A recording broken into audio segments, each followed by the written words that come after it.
Chapter 183. Xiaodong hung her head. I don't know.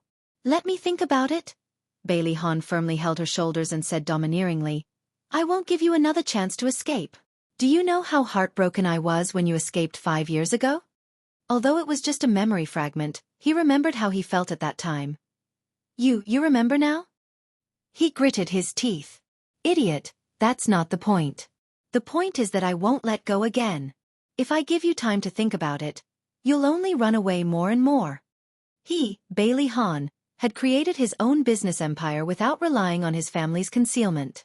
He could do whatever he wanted in the business world, but the only problem he couldn't solve was her problem.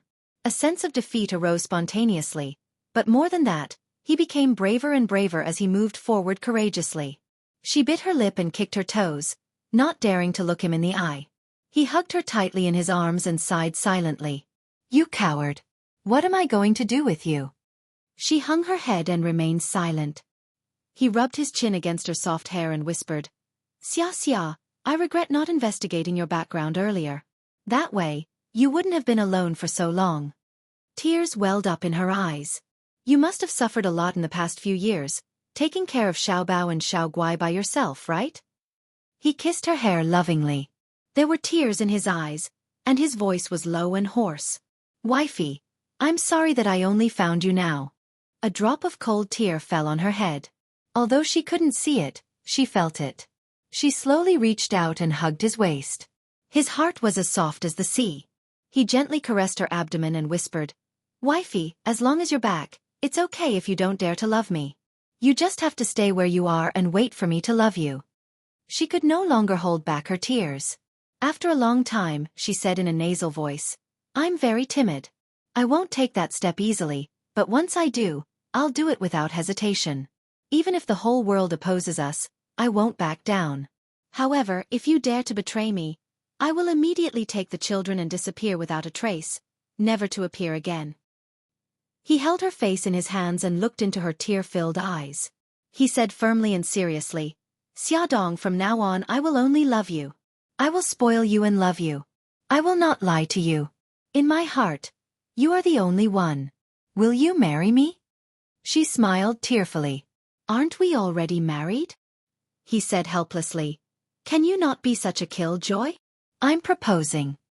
Their marriage would require no less than the necessary procedures.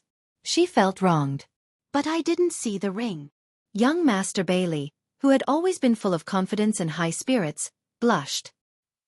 Because they were in a hurry to get married, the ring that he had ordered in France hadn't been delivered yet. Bailey Han was too embarrassed to look into her big, pitiful eyes. His face turned even redder, almost turning purple. He said stiffly, I'll get the ring, but you have to agree to my proposal first. Xiaodong glared at him. Are you ordering me? The wise and steady young master actually froze. He coughed and said dryly, Whether you agree or not, I'm already your man. Xiaodong suddenly realized that this man's awkward expression was very amusing. Her mood suddenly brightened and she said with a grin, Without the ring, I won't agree to your proposal. He frowned. Who said that there isn't a ring? It's just that it hasn't been delivered yet. Did he look like the kind of person who would be so stingy as to skip the proposal ring? She held back her laughter and pretended to be serious as she said, Oh, then when the ring arrives, you can propose again. If I'm in a good mood, I'll consider marrying you. He caught the flash of amusement in her eyes and angrily grabbed her slender waist. His eyes narrowed dangerously. Wifey, are you making fun of me? She patted his clothes kindly. You're so wise and mighty. How would I dare to make fun of you? I'm just following my heart. No one said that I have to agree to your proposal. Don't you think so? The corners of her lips turned up high and she looked like she was in a good mood. His lips turned up as well and he stroked her hair. As long as you're happy. He raised his eyebrows and smirked. Anyway, legally speaking, we're already husband and wife. Even if you don't agree to my proposal, it doesn't matter. Xiaodong snorted. Being forced to get married by him was a stain on her life, wasn't it? Don't you have to go to the office? This man stayed at home to eat breakfast, and then hugged Xiaobao and Xiaoguai in his arms. He actually told them a story, and the two little fellows listened with great interest. What was going on with this scene of a loving father and filial son, and a happy and harmonious scene? Xiaodong felt sad. Bailey Han stroked the two little heads and said with a smile, "Your mommy is jealous." "Hey, how am I jealous?" "Since you're not jealous, why can't you wait to chase me out of the house?" He smiled mischievously. The words, "I'm very unhappy. My children have been snatched away," were clearly written on her delicate face. She puffed up her cheeks and glared at him. "If you don't go to work, how are you going to feed us?" "Don't worry. Even if I don't go to the office, I can still feed you and the children." His eyes were full of smiles. How could she be so cute? Even her angry expression was cute. Hey, eldest young master, you've been deeply poisoned. So, you're really not going to the office today?" She was still not used to her married status and didn't want to spend too much time with him. It was very awkward. Bailey Han said matter-of-factly, "Yeah, I'll be at home with you and the children today." Xiaodong rolled her eyes and asked, "Then what about Xiao Yi? You should go back and accompany Xiao Yi." He smiled meaningfully. "Don't worry, I'll make the arrangements." 3 hours later, Xiaodong finally understood what he meant when he said he would make the arrangements. The driver, Uncle Wang, carried 2 large suitcases and appeared in front of Xiaodong's house with Xiao Yi. "Xiao Yi, you're here." Xiaodong greeted him nervously. He didn't expect him to answer, but he didn't expect him to curl his lips and reply with a clear Xiaodong's heart was as sweet as honey. Just as Bailey Han said, Xiao Yi was starting to accept her. She smiled and invited Uncle Wang and Xiao Yi in. She asked curiously, "Uncle Wang, what's in those 2 large suitcases?" Uncle Wang wiped the sweat off his forehead and smiled honestly. "Madam, these are eldest young master and little young master's daily necessities and some clothes." "Ha!" Xiaodong froze. Uncle Wang laughed heartily. "Madam, where are eldest young master and little young master's rooms? I'll bring the luggage in." Xiaodong, who had been stunned for nearly a minute, suddenly stopped Uncle Wang. She glared sharply at Bailey Han with her beautiful eyes. "Bailey Han, what's the meaning of this?" Bailey Han put Xiao Bao and Xiao Guai down and waved at Xiao Yi. The father and son stood together and smiled innocently. "We're a family. Of course we have to stay together." "Say, here, come, up." Xiaodong was furious, but she didn't flare up in front of Uncle Wang and the children. She suppressed her anger and stared at Bailey Han expressionlessly. "Come with me to the room. Uncle Wang, you should rest first." After returning to the room, Xiaodong immediately flew into a rage. "Bailey Han, did you forget what you promised my aunt? You couldn't announce our marriage to the public and we couldn't stay together. But now, Uncle Wang called me madam, and you brought the luggage here without asking for permission. What do you want?" "Shoo, don't be agitated. It's not good for the baby in your stomach to be agitated." Bailey Han held her waist and made her sit on the sofa. "Only the people in the villa know about our marriage. They are all people I trust. I just want them to know that you're the mistress of the villa." Xiaodong's anger subsided under his gentle soothing voice. She snorted. "Then how are you going to explain living together?" He hugged her and said gently, "We're a family. We've been separated for so long. Shouldn't we be reunited?" He tempted her. "Don't you want to live with Xiao Yi?" Her heart softened, but she couldn't forget what old madam had said. She sighed and said, "Han, there's something I need to confess to you." She looked serious. His heart tightened. "What is it?" "Yesterday, old madam came to me and gave me an ultimatum. If I continue to be entangled with you and meet Xiao Yi again, she will strip Xiao Yi of her inheritance rights and send Xiao Yi to England. She will never let us meet again. She also said that I have to marry Brother Shen within a month. She didn't mean to sow discord between him and old madam. She just wanted to make things clear and let him know the seriousness of the matter." Bailey Han frowned. He didn't expect Grandma to use Xiao Yi to threaten him. He couldn't help but feel lucky.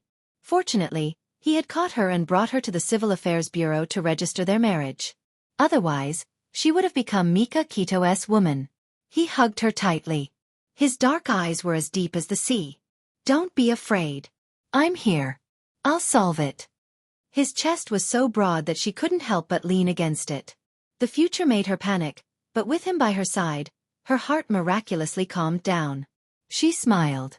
I still can't agree to you living here. You promised Aunt that we can only live together after you've solved all the problems in 2 months. He raised his eyebrows. Who said we're living together?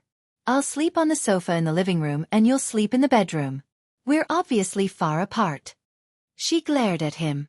You're changing the concept. He stroked her head and smiled good-naturedly. You're willing to do anything to woo your wife. Welfare, Song Shu 566. Chapter 184. The corners of Xiaodong's mouth twitched. He softened his tone and looked at her pitifully. Wifey, we've already brought our luggage over. Do you have the heart to chase us out? Chase us out? What a serious word. Why did Xiaodong feel guilty? She tried to find other reasons to make him back off. Han, my place is very cramped. I don't have any extra rooms. He had already planned it out. It's not cramped at all. Xiao Yi and Xiao Bao can share a room. I'll sleep in the living room. Don't you think that's just right? What's so great about it? The corners of her mouth twitched and she looked at him suspiciously. You're really willing to sleep in the living room? She had seen his king-sized bed before. Would he be willing to abandon his luxury and live in her small home? He looked at her meaningfully and smiled. I've even slept in a cave on a deserted island. Why would I mind sleeping in the living room? Xiaodong's mind instantly flashed with the scene of them being brought to the deserted island by Xiao Bao. Wifey, what other reasons do you have to object to? Tell me. Xiaodong rubbed her eyebrows. Actually, the biggest reason was old madam. However, since he said that he would solve it, she would believe him. He lowered his head and moved closer to her. So, can I stay here now? Xiaodong was defeated by him and nodded dejectedly. But I'm warning you. You're not allowed to enter my room. If Aunt finds out, you'll have to explain yourself. Yes, my dear wifey. He smiled and kissed her cheek. Just like that, Bailey Han shamelessly stayed there. His huge suitcase was stuffed to the brim. Other than a change of underwear, he didn't have many jackets. The only thing that occupied the space was a pile of books.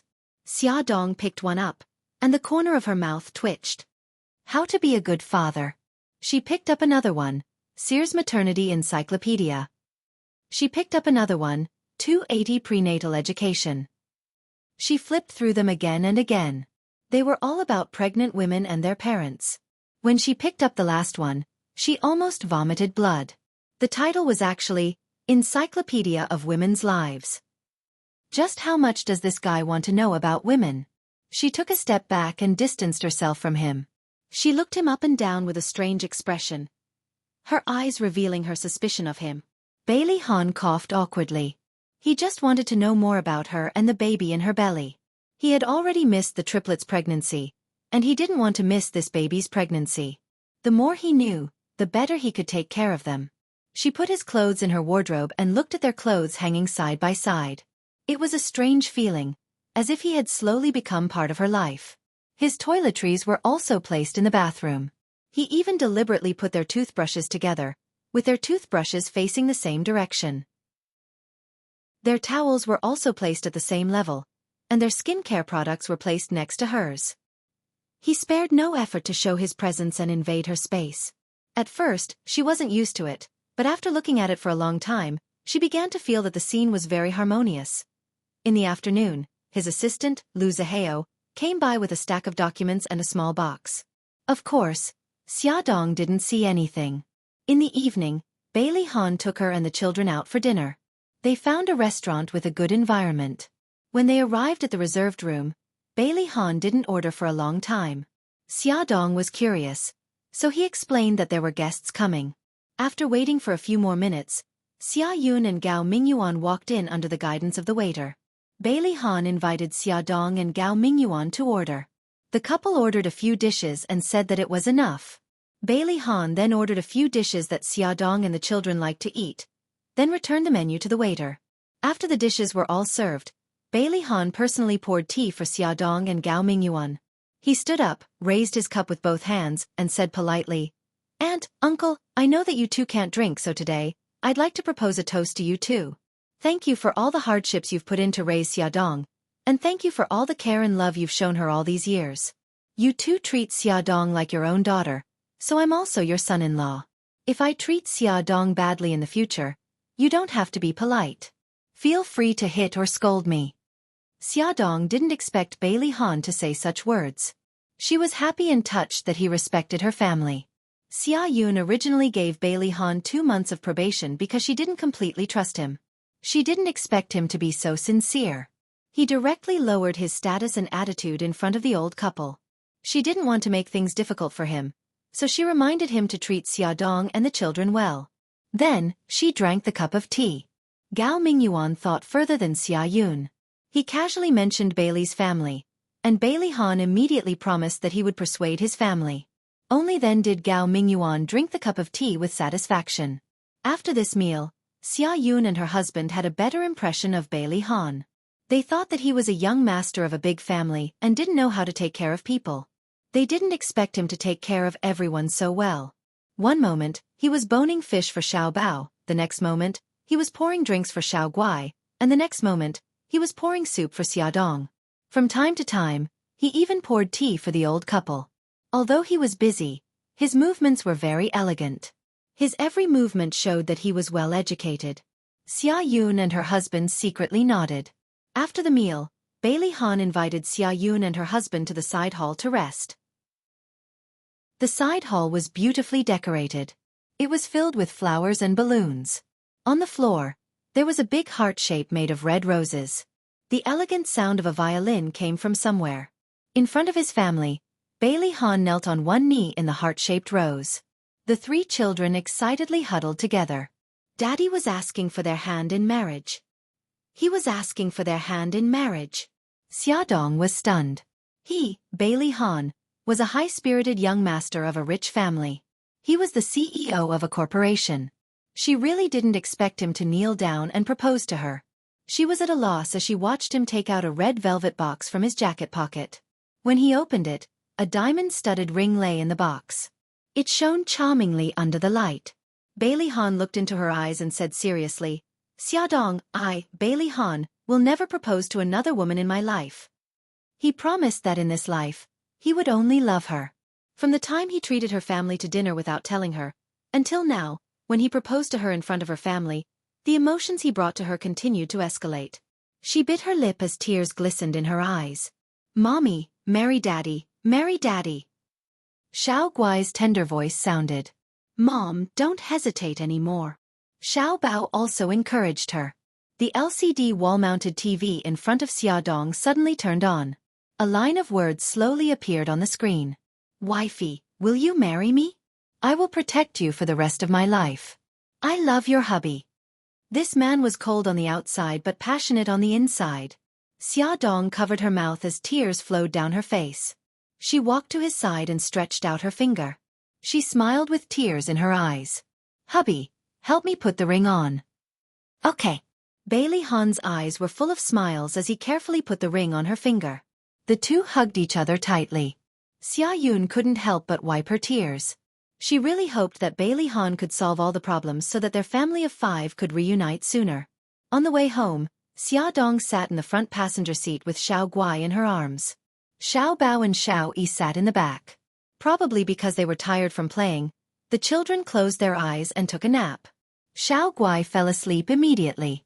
Xiaodong lowered her voice and said, "I didn't expect you to be so romantic. You actually know how to get down on one knee and propose." She thought that at most, he would put the ring on her finger when they were alone and threaten her with a few domineering words, and that would be it. "Eldest young Master Bailey, you've traumatized her by forcing her into a marriage." Bailey Han's mouth twitched. He said calmly, "The Encyclopedia of Women's Lives tells me that women are creatures who like romance." Xiaodong's face darkened. He was indeed a man who was outwardly passionate. His words exposed his true nature. The car didn't drive to the neighborhood. Instead, it turned onto another road. Xiaodong hurriedly said, "We're going the wrong way. Take that way home." He chuckled. "You're not going the wrong way. I'll take you to a place." The car stopped at the beach. Xiao Bao and Xiao Yi in the back seat woke up. However, when they leaned against the window, they immediately understood that their father wanted to be romantic. They simply closed their eyes and continued to pretend to be asleep. Xia Dong carefully placed her daughter on the seat and covered her with a blanket before following Bailey Han out of the car. The sky was filled with stars. On the dark beach, the waves crashed against the sand, making crashing sounds. The sea breeze carried with it moist water vapor. It was a little cold. Xia Dong hugged her shoulders. Bailey Han took off his jacket and draped it over her shoulders. Just stand here. I'll be back soon. He ran to a spot about 10 meters away from the beach. With the help of the searchlight, Xia Dong saw that there were a bunch of rod-like things stuck in the ground in front of him. She saw him bending over and fiddling with them for a while. The thin fuse was ignited. It sizzled as it burned, and then it made a few loud popping sounds. Like pearls rising into the sky, they bloomed brilliantly. The fireworks lit up the sky. The fireworks were dazzling and dazzling. After lighting all the fireworks, he ran to her side and held her shoulders. They looked at the bustling night scene together. The last firework formed the English word, love, in the sky. She lay on his chest and giggled. It's so old-fashioned. It's actually an English word. You have to pay the price for mocking me. His mesmerizing eyes stared at her lips with evil intentions. He lowered his head and moved closer to her. Just as he was about to kiss her, he suddenly heard the whispers of the two little rascals behind him. Xiao Bao's voice was heard. Xiao Yi, father's fireworks are so old-fashioned. Xiao Yi sighed. Xiao Bao, it's all my fault. I should have checked in advance. Xiao Bao clasped his hands. Ai, Xiao Yi, we're so pitiful to have such a father. Welfare, Hong Cha 866. Chapter 185. Xiao Yi patted him on the shoulder. Xiao Bao, we can't dampen Daddy's enthusiasm, even though romance also depends on talent. Xia Dong couldn't help but laugh. Bailey Han's face was as black as the bottom of a pot. What was going on now? Was he being despised by his wife and children? Clearly, the romance novels told him that setting off fireworks was a very romantic thing. The two little rascals were deliberately causing trouble. Bailey Han was very dissatisfied and was very annoyed. Xiao Bao stuck out his tongue. Xiao Yi, Daddy is angry. Let's hurry back to the car and give them some private space. Xiao Yi nodded seriously. You're right. We can't be third wheels. Bailey Han's whole body was emitting cold air as he bared his teeth at the two little rascals. You've been third wheels for a long time, okay? The two little rascals covered their mouths and snickered as they ran back to the car. Xia Dong held his hand and laughed softly. Don't be angry. The fireworks are very beautiful. Bailey Han's bellyful of anger instantly dissipated without a trace. He hugged her waist. After the proposal, I forgot something. What is it? He said seriously. Kiss you. Actually, he was embarrassed in front of the child, aunt, and uncle. She blushed. Fortunately, it was nighttime and he couldn't see clearly. She tilted her head slightly and closed her eyes. She used her actions to express her wishes. His eyes were full of smiles as he lowered his head and finally kissed her lips as he wished. Unfortunately, he didn't taste it for long because the three little rascals were waiting for them in the car. When they returned to the car, Xiao Guai was already awake and giggling while hugging the blanket. Xia Dong carried her daughter and pinched her soft cheeks.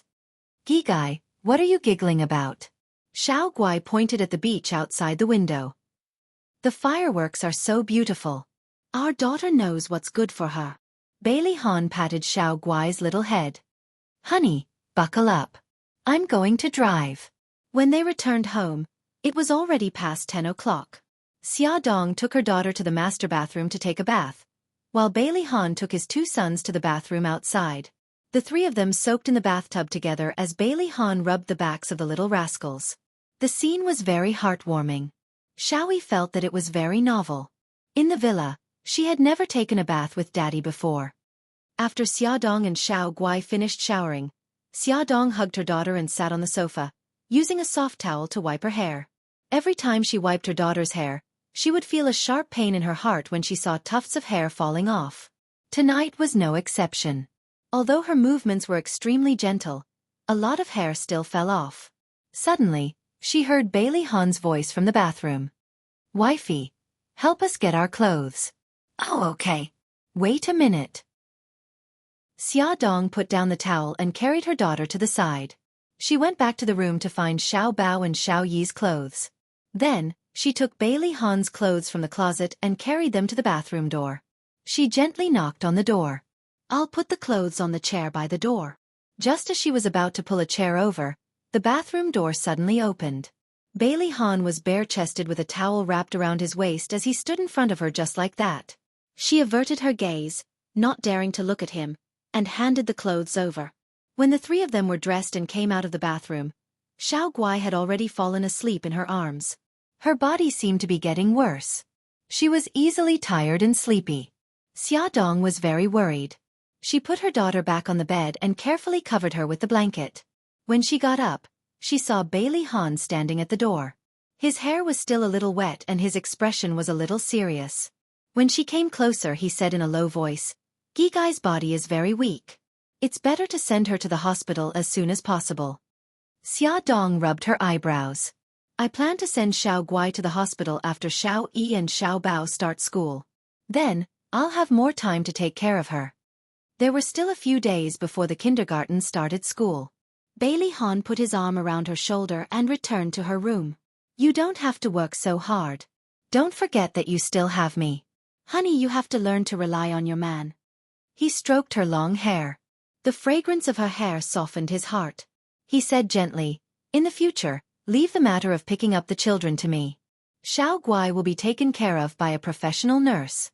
You can rest at ease and take care of the baby. When the baby is born, Xiao Guai will also get better." She let him hold her in his arms and murmured, So there was such a person. Even if you didn't do anything, you would feel like you had the whole world in your arms." The emptiness in his heart was filled by her. The room was very quiet. Only the ticking of the clock could be heard. Xiaodong gradually felt sleepy. She pushed him in a daze. "Ahan, I'm sleepy. Go to sleep if you're sleepy." He carried her up and placed her on the bed. He lowered his head and kissed her forehead. "Good night, honey." She was really too tired. She didn't even open her eyes. She murmured, He pinched her delicate little nose. His lips curved into a doting smile as he said softly, "Little lazy kitten." Xiaodong had already laid out the foldable bed in the living room for him. It wasn't very comfortable for him to sleep on it with his height of more than 1.8 meters. It was a little restrictive. Her sweet smiling face kept flashing in his mind. He couldn't stop thinking about the comfortable feeling of her lying in his arms. Moreover, she was less than 10 meters away from him. After tossing and turning for more than an hour, the hour hand pointed to 12. He still didn't feel sleepy. In the end, he couldn't control himself and sneaked into her room quietly. He quietly lifted the blanket and laid down beside her. He gently pulled her into his embrace, and with her soft and fragrant body pressed against his chest, his entire body felt comfortable, and he began to feel sleepy. Early the next morning, Bailey Han woke up. Xiaodong was lying in the crook of his arm. She was still fast asleep. Her hands were tightly clutching the clothes on his chest. The right shoulder strap of her spaghetti strap had slipped below her shoulder. Because she was curled up on her side, half of her soft peaks were exposed. There was also a deep cleavage that was faintly discernible. He suddenly felt a little thirsty. All the blood in his body rushed to his abdomen. He immediately had a reaction. It was a normal physiological reaction that men would have in the morning. His pants were a little tight. Sadly, Xiaodong woke up at this moment. She stared blankly at the handsome face in front of her. She was still a little confused. "Ahan, why are you on my bed?" Bailey Han quietly retreated a little. He lied without blushing or skipping a beat. "Honey, you fell asleep last night. I carried you to the bed and then you held my hand and wouldn't let go." Xiaodong's eyes widened. She actually did such a thing. He coughed and unkindly pushed all the blame to her. "I admit that I didn't have enough self-control. I couldn't resist your seduction and climbed into your bed. But don't worry, we were just sleeping. We didn't do anything else." Xiaodong didn't doubt his words at all. She really thought that she had raped him. She scratched her messy hair in annoyance. Forget about what happened last night. I won't do it again. This action of hers exposed even more of her chest. His burning gaze fell on her chest. She followed his gaze and immediately pulled the blanket over her chest. She said exasperatedly, You should leave now. He wanted to leave too, but now, his pants were even tighter. He deliberately dawdled to stall for time. He tried hard to suppress the heat in his heart, but that part of him was still sticking up disobediently. Hurry up and get off the bed. I want to change. Xiaodong was already embarrassed. Seeing him dawdling, she angrily pulled the blanket over him. Suddenly, his erect part of him barged into her line of sight. She saw that his pants were pushed up high. Her face was so red that it was about to bleed. She hugged the blanket and curled into a ball. She said softly, I'll lend you the bathroom. Bailey Han's face darkened. He was so angry that he almost vomited blood. Seeing her shy look, he couldn't help but tease her. He deliberately moved closer and blew hot air into her ear. You were the one who did that to me last night. Shouldn't you be responsible for taking it down? Xiaodong was embarrassed by his words. She felt even more that it was her fault. She stuttered. Then I'll use my hands to help you. Bailey Han's face darkened. Where did you learn those things? She whimpered. From the calcium tablets in Japan. She had crazily taken remedial lessons in order to seduce him back then. You're not allowed to look at those things in the future. Bailey Han's face reddened. He coughed and bit her ear. If you want to look at them, I have to look at them with you. Bailey Han was satisfied to see her trembling all over. His wife was so cute when she was shy. She turned her face away, which was as red as an apple. She looked at him in disdain. Pervert! He happily pulled her cheek and kissed her lips. Then I'll only be lustful to you. Go away. Xiaodong covered her head with the blanket. She really wanted to find a hole to hide in. Bailey Han pulled the blanket over her head, open a crack to prevent her from suffocating herself. He laughed softly. I'll go out now. He was worried that if he didn't go out now, she would suffocate under the blanket. What a shy little thing. He couldn't be lazy anymore today. He had a meeting with the board of directors in the afternoon. After breakfast, he changed his clothes and walked out of the room with his briefcase.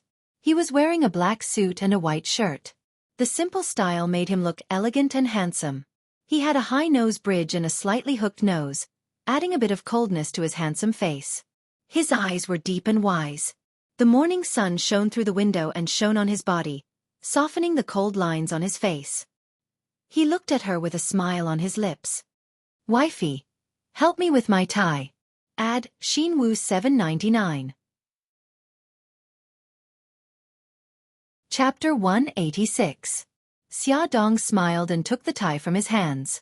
He leaned over and their faces were so close that they could almost feel each other's breath. Her slender and beautiful fingers deftly flipped over his chest. Bailey Han looked at the serious woman in front of him, and the smile in his eyes became even brighter. He quickly lowered his head and kissed her cheek. She lowered her head guiltily. The children were still in the living room. Honey, I'm leaving. Bailey Han stroked her hair and looked up to wave to the three little guys in the living room. Babies.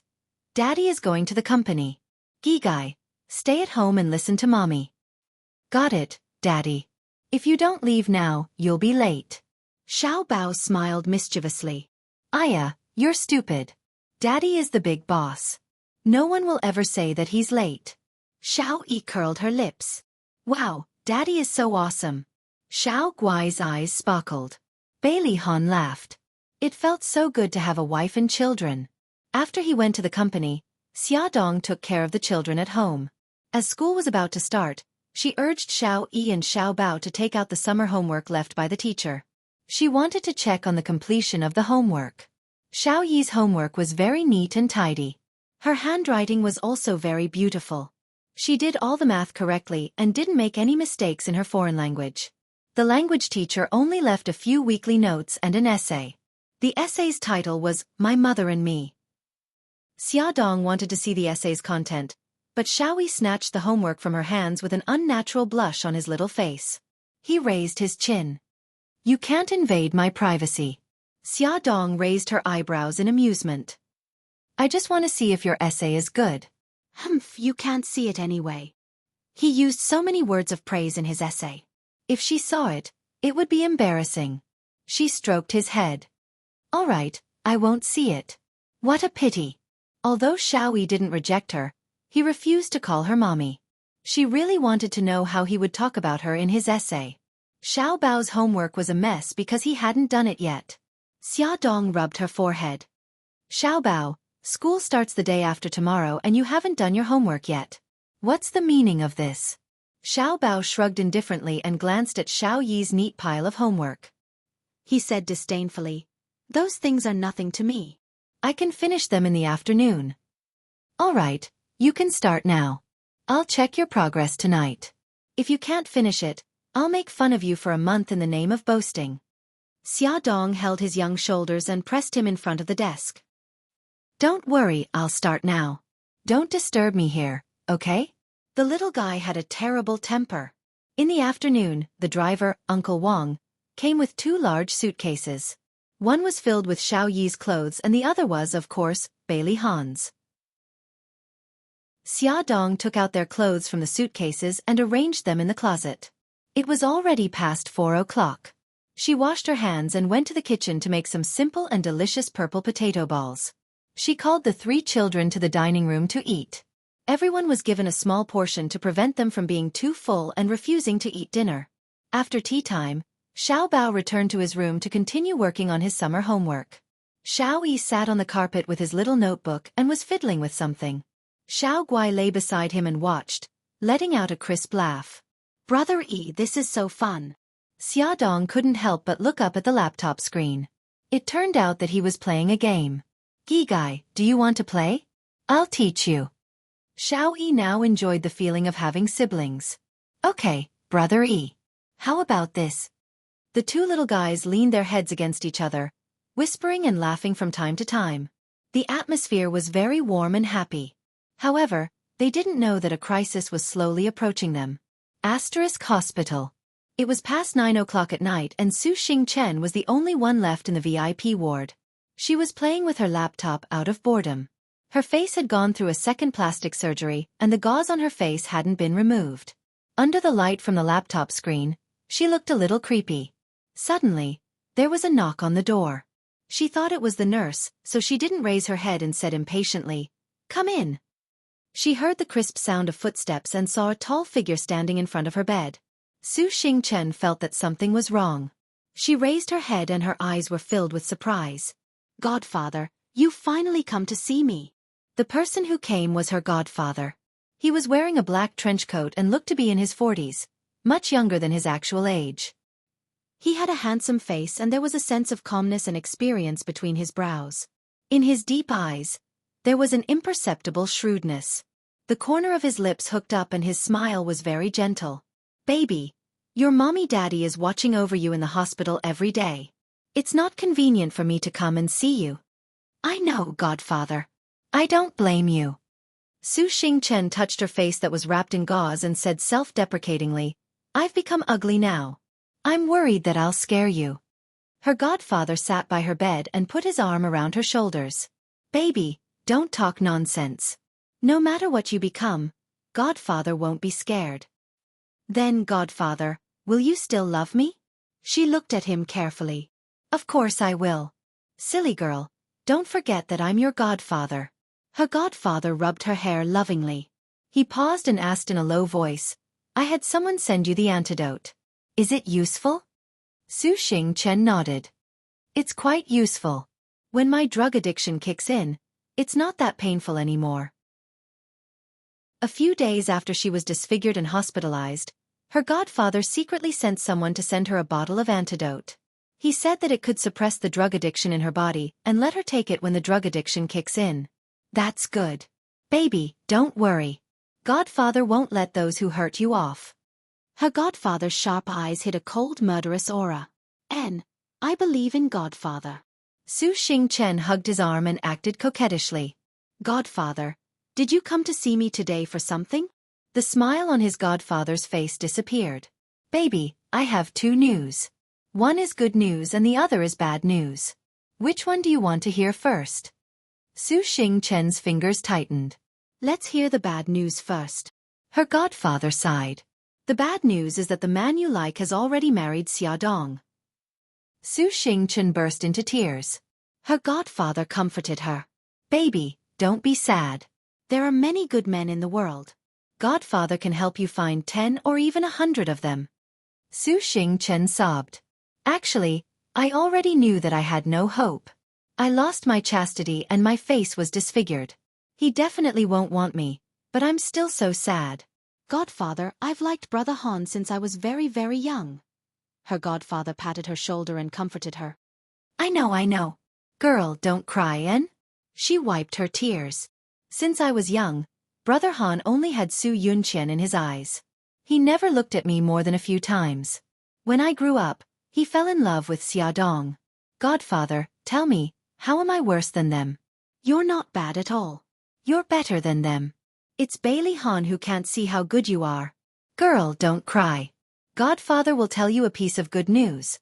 Okay? She sobbed pitifully. Okay, then tell me. What's the good news? The good news is that Bailey Han and Xiaodong are living together. How is that good news? Su Xingchen interrupted him and cried even more sadly. Baby, let me finish. Her godfather patted her shoulder helplessly. Recently, I've been secretly monitoring them. I want to find a loophole and avenge you. These 2 days, I finally found out that Bailey's old madam doesn't like Xiaodong and forced her to leave Bailey Han. And Bailey Han married Xiaodong behind the old madam's back. Say, if this matter is exposed by the media and reaches the old madam's ears, won't there be a huge uproar? Su Xingchen gradually stopped sobbing. Her eyes that were still wet with tears emitted a cold light. Godfather, you're right. Not only must we let the old madam know, but we must also let Su Yunqian know. Su Yunqian definitely won't let Xiaodong off. Not only that, there's also Mika Kito. Although he returned to Japan, I believe he's still paying attention to Xiaodong's situation. When he returns to China, do you think he'll agree to Xiaodong marrying Bailey Han? Su Xingchen bit her lip. Then will Mika Kito harm Brother Han? Her godfather sighed. Baby, they've already caused you so much trouble. Why are you still thinking about that man? Let them deal with their own grudges. All we're doing is adding fuel to the fire. Su Xingchen gritted her teeth and struggled for a long time. But when she thought about how she was now neither human nor ghost and how Bailey Han could no longer fall in love with her, she finally made up her mind and nodded. Her godfather comforted her and said, Baby, don't worry. I'll use this opportunity to make Mika Kito pay the price. Xiaodong did not expect trouble to come so quickly. The next morning, after Bailey Han said goodbye to his wife and children, he was about to go to the company. Just as he opened the door, countless lights flashed in front of him. A group of reporters surrounded him and asked all sorts of questions. Mr. Bailey, I heard that you and Miss Xiaodong got married. Did you get married so quickly because Miss Xia is pregnant with your child? Mr. Bailey, did you break up with Miss Su because you fell in love with Miss Xia? Did Miss Xia get pregnant before or after you broke up with Miss Su? Miss Xia, aren't you Mika Kito's fiancé? Why did you suddenly marry Mr. Bailey? Does Mr. Beitang know about your marriage? Sharp questions came one after another, catching Xiaodong off guard. Bailey Han was calm. He opened his arms and stopped the reporters who came forward. He protected Xiaodong and let her go back to the room. He avoided the reporters' questions, closed the door with a bang, and squeezed out of the crowd of reporters. With a cold expression, Bailey Han glanced at the group of reporters and said coldly, I don't care which newspaper or magazine you are from. If anyone dares to say anything, I, Bailey Han, will immediately make sure that they lose their jobs. They won't even be able to say another word.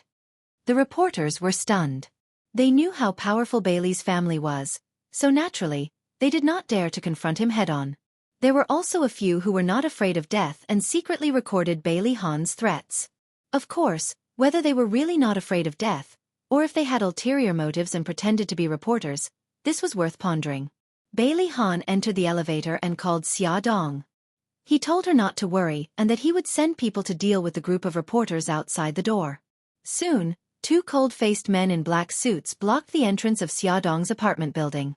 They snatched the cameras from the hands of the reporters and took the memory cards inside. There was a lot of noise downstairs. Many people in the residential building heard the noise and poked their heads out to watch the show. Xiaodong was also very anxious at home. Xiaoyi held a small notebook and browsed through the news of the day. She suddenly found that Daddy and Mommy's matter had already spread on the internet. Her little face immediately became cold. If this matter became known, it would be impossible to hide it from great-grandma. She would definitely make trouble for Mommy. Xiaoyi, what's wrong? Xiaodong saw Xiaoyi's dark face staring at the computer screen and asked with concern. Xiaoyi slammed the notebook shut and said, "Nothing, Mommy. I want to eat dessert. Can you make it for me?" Xiaodong was stunned. Then she smiled happily and hugged him tightly. "Xiaoyi, you just called me Mommy. I'm so happy." Xiaoyi's little face flushed red and he awkwardly avoided her gaze. He just wanted to divert her attention. He didn't expect that he would subconsciously call her Mommy. "Xiaoyi, can you call me Mommy again?" She rubbed his cheeks and happily teased him, temporarily forgetting about the troubles outside. His face darkened. Don't rub my face." Why did she like to rub his face like second uncle? Xiaodong smiled. "If you call me Mommy again, I won't rub it." He snorted and puffed up his cheeks like a cute little bun. "Call me Mommy. Mommy." His voice was pitifully soft, but Xiaodong still heard him clearly. She gave him a loud kiss on the cheek. Baby, Mommy is so happy." His rosy cheeks flushed red. The mother and son were enjoying the happiness of a family reunion, but the outside world was already in chaos. Su Yunqian was still dreaming of making Bailey Han change his mind when she suddenly found out from the internet that Bailey Han and Xiaodong had secretly gotten married. Moreover, Bailey Han had even brought Xiao Yi to Xiaodong's house. She thought she had seen wrongly and carefully read the headlines 3 times. In the end, she rolled her eyes and almost vomited blood from anger. They actually got married. Damn it, how did things develop so quickly? What should she do now? Bailey's old residence was already in chaos. The old madam was so angry that she fainted and called the family doctor for emergency treatment. The first thing the old madam said when she woke up was to call Bailey Han and ask him to come home. When Bailey Han received the call from the servant, he was on his way to the old residence. He knew that once things got out of hand, the first person he had to appease was the old madam. Fortunately, he was already prepared for a war. Come and see. Song Shu 566. Chapter 187. As soon as Bailey Han stepped into the living room, he could feel the anger of his family. Old Madam, Bai Jinxiu, and Bailey Xiong assumed the posture of a 3-way trial. Everyone was furious, and a storm was brewing. He looked calm and said frankly, "Grandma, Mom, Dad, Xiaodong and I are married."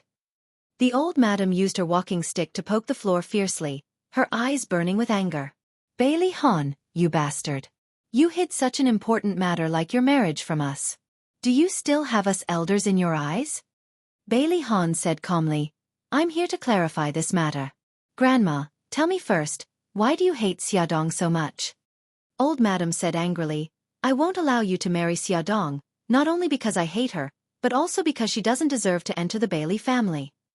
The corner of Bailey Han's lips curled up in a mocking smile. "Grandma, don't talk about all that nonsense. What do you mean by not being of equal status? I already know everything that happened 5 years ago." The 3 elders were shocked, thinking that he had recovered his memory. Bai Jinxiu said anxiously, Han, since you've recovered your memory, do you have a headache again?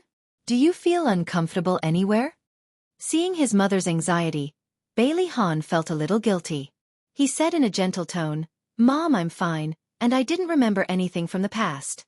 However, I've already investigated what happened 5 years ago. Grandma, you've all misunderstood Xiaodong." Bailey Han learned from Ahu's investigation that 5 years ago, old madam knew that Xiaodong had successfully stolen a child and helped her keep the child. She even adopted her as her god-granddaughter so that she could enter and leave the Bailey family freely. When he did something overboard and almost caused Xiaodong to have a miscarriage, old madam forced him to take Xiaodong to Bali to relax. All this showed that old madam still cared about Xiaodong and liked her very much. Then why did the old madam suddenly change her attitude and hate Xiaodong so much? Bailey Han thought for a while and finally came to a conclusion. There must have been some misunderstanding between the old madam and Xiaodong. Madam Dowager snorted coldly. Misunderstanding? What misunderstanding? She is a vain woman. Back then, she deliberately got close to you and got pregnant. I wanted to take pity on her and let her give birth to the child. But in the end, she hooked up with Mika Kito and eloped with him to Japan. She even caused you to get into a car accident. Now that she has given birth to Mika Kito's child, why is she still bothering you? What right does such a fickle woman have to marry into the Bailey's family? Bailey Han finally understood what kind of misunderstanding the old madam had about Xiaodong. He frowned and explained one thing at a time. Grandma, when Xiaodong left China back then, she did not elope with Mika Kito. 5 years ago, she was framed and the scandal was all over the place. She wanted to ask me for help to solve it, but she was kidnapped on the way. Those people not only wanted to abort the child in her womb, but they also wanted to humiliate her. Fortunately, Mika Kito arrived and saved her life. Xiaodong knew that someone wanted to harm her, so she asked Mika Kito to hide in Japan. The old madam did not expect this at all. She was stunned for a few seconds and retorted, "Even so, why did she stay in Japan? It's obvious that she didn't want to give the child to the Bailey's family." Bailey Han was helpless. "Grandma, you are also a mother. Why can't you understand Xiaodong's feelings as a mother? She did have some selfish motives, but she was not vain. As for the other things, I can explain them." The old madam said angrily, "Fine, tell me." "I want to hear your explanation." Bailey Han rubbed his forehead. "I already have some memories of the accident. It has nothing to do with Xiaodong. I was careless and didn't see the truck in front of me, so I crashed into it. Xiaodong didn't come back from Japan to pester me. But..." As he said this, he hesitated. Should he tell the family that Xiao Bao and Xiao Guai were also his biological children? If he didn't tell them, they would continue to misunderstand. But if he told them that he did not discuss it with Xiaodong, she might get angry again. The old madam was anxious and angry. "Why did she come back to China? Tell us." Bailey Han glanced at the three elders. They all had an expression that said, "If you don't explain it clearly, don't think about it." So he frowned and decided to tell the truth. "Grandma, back then, Xiaodong was pregnant with triplets. You took away Xiao Yi, but you didn't know that she later gave birth to Xiao Bao and Xiao Guai. So, Xiao Bao and Xiao Guai are actually my children too." Ignoring the shocked expressions of his family members, he continued to drop the second bombshell. "Xiao Guai has aplastic anemia. The only way to save her is for Xiaodong to give birth to a child with the same genes as her, then extract the newborn's umbilical cord blood for a transplant. This is the reason why Xiaodong wants to come back to China." The old madam held her forehead and almost fainted again. Bai Jinxiu quickly patted her back, and Bailey Xiong poured her a cup of tea. When the old madam caught her breath, Bailey Xiong asked, "If Xiao Guai is really your child, Xiaodong could have just come to us for help if she wanted to save Xiao Guai. Why did she have to come up with so many tricks?" "I think she's lying again." Back then, Grandma used the lives of Xiaodong's aunt and uncle as a threat to take away Xiao Yi. How do you expect Xiaodong to say that? You want to wait until you know the truth before taking away her other two children? Bailey Han took out a test report. "I know you won't believe what I'm saying, but this is Xiao Bao's and my paternity test report. This test report was provided by Xiao Bao." At that time, he found out that Xiao Bao had known that he was his daddy for a long time and misunderstood that he had abandoned him and his mother. That was why he had been targeting him. The old madam took the test report. It stated that the possibility of the two of them being related by blood was 99%. Silence. A deathly silence. After nearly 10 minutes, the old madam finally calmed down from the huge shock. She sorted out her thoughts and asked with a gloomy expression, "You said that Xiaodong and Mika Kito have nothing to do with each other. What about the previous reports? Isn't she engaged to Mika Kito?" That was all nonsense written by the media. Her engagement to Mika Kito is also fake. Before deciding to clear Xiaodong's name, Bailey Han had asked Yi Siki about the inside story. "Xiaodong got close to me because she wanted to save Xiao Guai. She didn't want to ruin my relationship with Yun Qian, so she deliberately pretended that she was engaged to Mika Kito." The old madam immediately understood after Bailey Han's explanation. It turned out that he had already had feelings for Xiaodong back then. How is Xiao Guai's condition? Although the old madam didn't like Xiaodong, Xiao Guai was still Bailey's child, so she still cared about him. His condition isn't ideal. He needs surgery as soon as possible. The atmosphere froze again. The prerequisite for the surgery was that Xiaodong had to give birth to the baby. Everyone knew what this meant. The old madam was now in a dilemma. She could either agree to the marriage between Bailey Han and Xiaodong in order to save Xiao Guai, or she could resolutely disagree and cause the death of her own great-granddaughter. Bai Jinxiu was still on Su Yunqian's side. Under these circumstances, she definitely wouldn't support Bailey Han. Bailey Xiong, on the other hand, was moved by compassion. He advised, "Mom, since Xiao Bao and Xiao Guai are both our children, it's not a good thing for them to lead a wandering life. It's not good for our family. Since they're already married, why don't we just admit it?" However, the old madam's prejudice against Xiaodong had been deeply rooted in her heart for 5 years. Even if the misunderstanding was resolved, she still felt uncomfortable. She clenched her teeth and refused to let go. Bailey Han saw that Bailey Xiong was already on his side. He smiled and said, "Dad, in a few months, you'll have another grandson." Bailey Xiong was stunned. Could it be that Xiaodong is pregnant? Bailey Han smiled. If she gives birth to this baby, Xiao Guai will be saved. The situation was getting out of hand. The old madam was already on the verge of wavering. It was rare for his son to smile at him. Bailey Xiong was even more determined to stand on his side. He tried to persuade the old madam, "Mom, you don't want the baby to be called an illegitimate child as soon as he's born, right? I've seen both Xiao Bao and Xiao Guai. They're both smart children. Don't you always say that the family is too small? It's too lonely to have only one child, Xiao Yi. If he has siblings to accompany him, he'll grow up happier. It's a good thing for him and for our family. Don't you think so?" The more children one had, the more blessings one would have. The older generation had this concept. The old madam was no exception. She was moved by Bailey Xiong's words. After a long silence, she sighed heavily. Bailey Han's expression did not change. He was calm and indifferent, but his heart was beating like a drum. He didn't know what kind of answer she would give. "Since you've already registered your marriage, then so be it." The old madam paused and said, "However, you have to move to the old mansion. Xiaodong is Bailey's daughter-in-law, so she has to behave like a daughter-in-law." Although Bai Jinxiu was unhappy that the old madam agreed to their marriage so easily, she felt much better after hearing the old madam's last sentence. She knew that the old madam was going to set rules for Xiaodong. Bailey Han also knew. He frowned. "Grandma, Xiaodong is pregnant now. She has to take care of 3 children. What? You're starting to feel sorry for her?" The old madam snorted and said, "When she moves in, there are so many servants at home." "Are you afraid that she'll be tired? So what if she's pregnant?" "When I was pregnant with your father, I went to the battlefield with your grandfather." Bailey Han still wanted to say something, but Bailey Xiong coughed heavily and said, "Han, hurry up and thank your grandma. Since she's going to be our daughter-in-law, she has to be presentable. Your grandma comes from a scholarly family and is knowledgeable. She won't be happy if ordinary people ask her for advice." Bailey Han knew that his father was speaking up for him and was worried that he would annoy his grandma. He pursed his lips and said, "Grandma, then I'll thank you on behalf of Xiaodong." "That's more like it." The old madam muttered a few words. She still felt uncomfortable.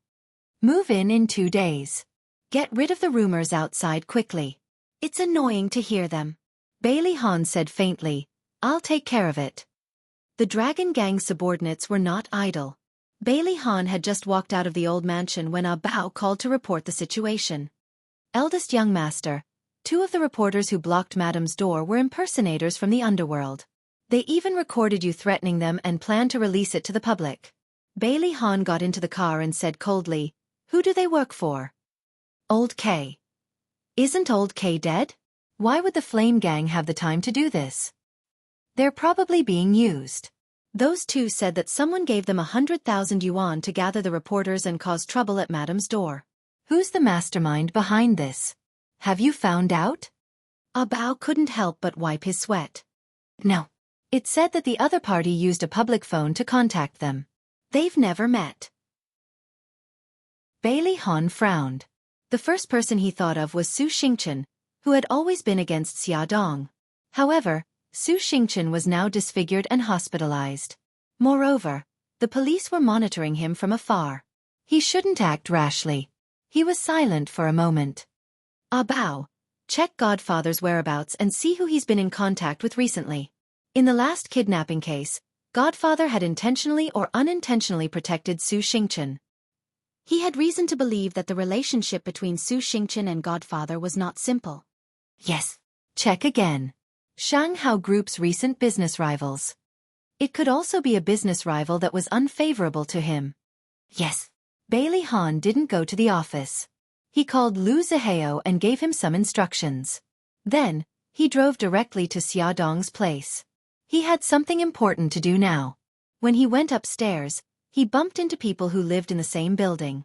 Everyone looked at him strangely. He didn't care at all.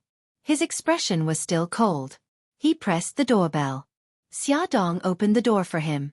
Although she was smiling, he could see the worry and fear in her eyes. He hugged her and kissed her forehead. He said softly, "Honey, don't worry. I'll take care of those things. Now, I have good news to tell you." She pushed him and motioned for him to let go. The child was still in the living room. After he let go, she asked, "What good news?" He smiled. "Grandma has agreed to our marriage." "Really? You're not lying to me?" She widened her eyes in disbelief. "Of course it's true. Little fool, your husband is so capable. Why would I lie to you?" Bailey Han raised his eyebrows proudly. He had an expression that said, "Praise me quickly." Xia Dong still couldn't believe it. She covered her mouth and widened her eyes. She didn't say anything. Little Treasure and Little Wingzy, who were playing in the living room, looked at each other and grinned at the same time. They laughed happily. Their family could finally reunite openly. Beauty novel, Song Shu 566. Chapter 188. The two little guys gave Bailey Han a thumbs up. Bailey Han lifted his chin, indicating for them to hurry back into the house and not be the third wheel. The two of them smiled evilly, hugged their little notebooks, and ran back into the room like a wisp of smoke. After a while, Xia Dong muttered, "Han, pinch me. I think I'm dreaming." He couldn't bear to pinch her.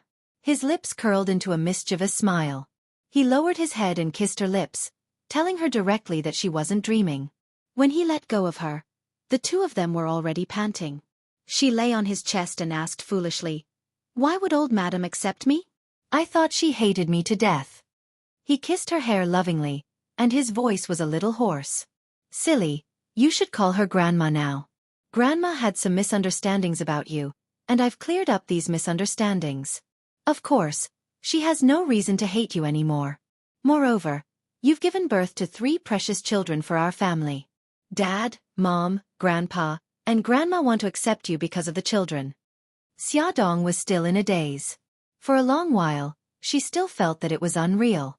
She secretly pinched herself. Ouch, it really hurt. Only then did she believe that she wasn't dreaming. Her nose twitched, and her tears couldn't help but flow out. However, she forced them not to fall. Choking, she said, "Han, I'm so happy. Xiaoyi called me mommy this afternoon. And your family is willing to accept me. Thank you for everything you've done for me." He hugged her tightly and teased with a smile, "Wifey, if you're really grateful to me, call me hubby." She looked up, her eyes glistening with tears. She said each word seriously, "Hubby." He kissed her cheek and chuckled. "That's nice to hear." She lowered her eyes, and her shy look made his heart as soft as cotton candy. When she calmed down, he smiled and said, "Wifey, dress up and change into something beautiful. I'm going to take you somewhere." "Where are we going?" "It's a secret first." He smiled mysteriously. Xia Dong didn't know what he was up to, but seeing how happy he was, she guessed that it couldn't be anything bad. She was wearing a white silk dress, low-cut and backless, which outlined her perfect figure. However, Bailey Han's face darkened as he asked her to change into another one. Xia Dong looked at herself in the mirror. "Why? I think it looks good," Siki said. When she wore this dress, she looked noble and elegant. She also thought it looked good. Bailey Han's entire body was almost emitting cold air. There are too many exposed areas, you can only wear it for me to see. He did not want to let other men feast their eyes on her. She giggled. So you're jealous. Then I'll change to a more conservative one. Bailey Han gritted his teeth. I'm just jealous. In the future when you go out, you're not allowed to wear skirts that are shorter than your knees, revealing your back, chest, and shoulders. You might as well just let me go out in my long shirt and trousers. Xiaodong's face darkened. He didn't even allow her to show her shoulders. This was too much. Bailey Han touched his chin.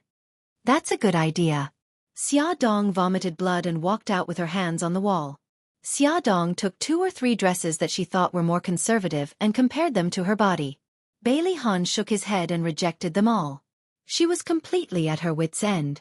Bailey Han suddenly grabbed her wrist. Let's go out for a while. Why? I haven't chosen my clothes yet. You don't have to choose. Someone will help you choose later. Bailey Han dragged Xiaodong all the way to the busiest district in the city. With his arm around her waist, the two of them took the elevator directly to the 12th floor. Xiaodong's eyes were glued to the magnificent studio. After 5 years, she did not expect to be dragged to the studio of the internationally renowned stylist, Anson. Anson actually still remembered her.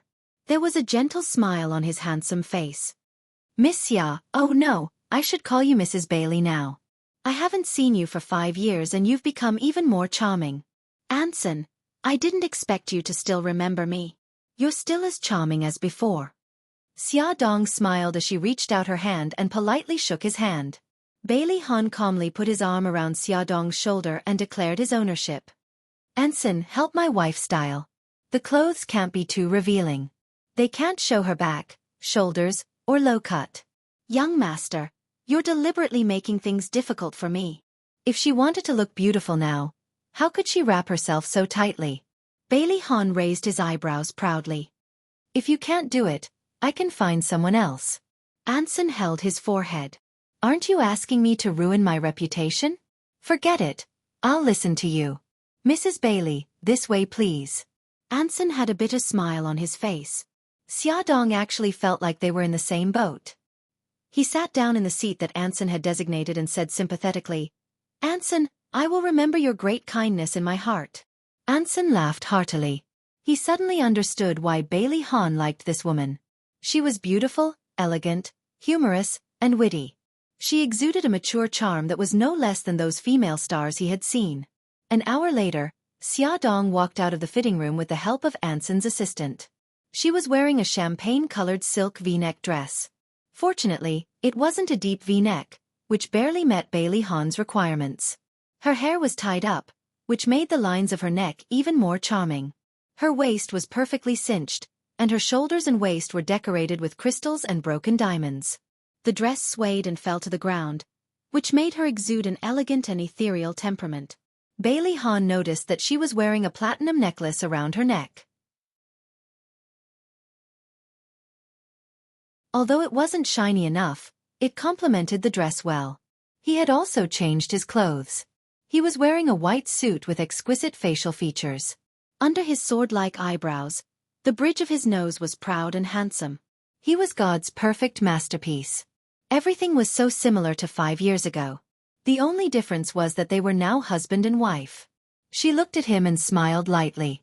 He walked closer to her and held her arm. He whispered, "The dress is cinched at the waist. Did it press on you and the baby?" She smiled. "No, it's just the right size." When the assistant helped her change her clothes, he even said that the dress seemed to be specially designed for her. Anson raised his eyebrows proudly. "How is it? Are you satisfied?" Bailey Han raised his eyebrows. "Your skills are average. Fortunately, my wife is beautiful. You can get full marks with just a casual dress-up." Anson was furious. This guy forgot about his friends when he had a wife. Even if he wanted to please his wife, he shouldn't step on his friends. This was too much. Xiaodong smiled and her eyes curved charmingly. "Anson, don't listen to his nonsense. Your skills are definitely worth 120 points. Bailey Han said seriously, "Wifey, the full marks are definitely 150 points." "No, the full marks are 100 points. The other 20 points are bonus points." Xia Dong glared at him. Her charming eyes naturally revealed a flirtatious temperament. Bailey Han's heart fluttered and he held her waist. He didn't want others to see her beauty anymore. He wanted to hide her at home. After getting into the car, Bailey Han didn't drive home. Instead, he drove to the hotel that Lu Zihao had booked. Xia Dong was worried about the children. Bailey Han comforted her. "I've already called the butler. He'll take care of the children." Xia Dong's lips curved into a smile. "Hubby, you're so thoughtful." This was the first time she had taken the initiative to call him hubby.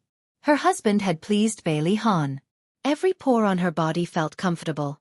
The car stopped at the entrance of the hotel. Looking at the reporters surrounding the car and the flashing lights, Xia Dong was a little surprised. She still didn't know what Bailey Han was planning to do. Bailey Han held her hand and smiled gently. "Wifey, don't be afraid. I'm here." She looked into his deep and bright eyes.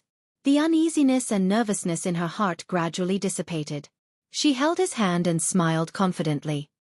"I'm not afraid because you're here." She believed in him. This kind of trust made his heart tremble. It turned out that being trusted by the person he loved was a very fulfilling thing. He could imagine what kind of uproar it would cause when the two of them appeared at the same time. There were flashing lights all around them and the sound of shutters clicking could be heard. After the car door opened, Bailey Han bent over to get out of the car.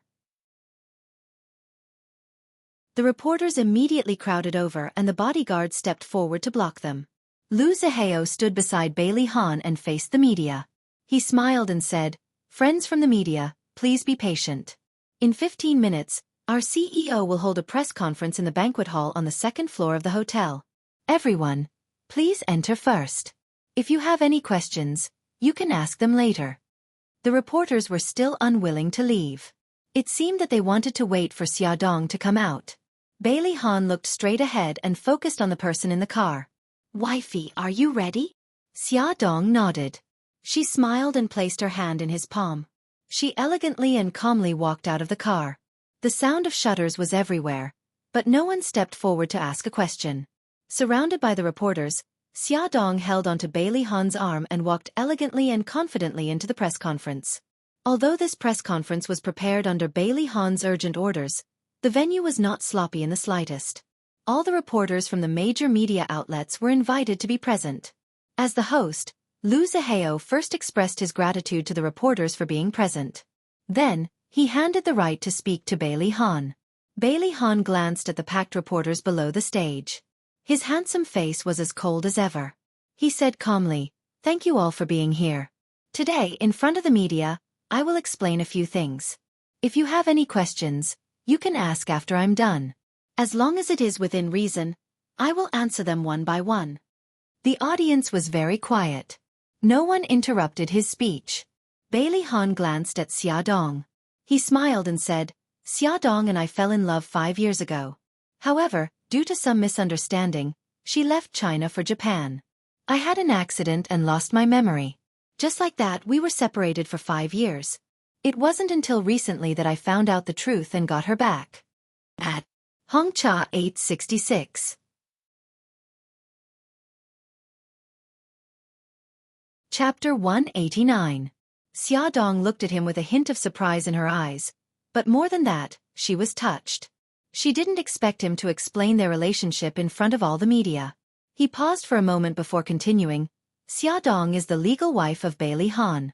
Friends from the media, please stop making groundless accusations and publishing unrealistic reports in the future." His last sentence was a little harsh.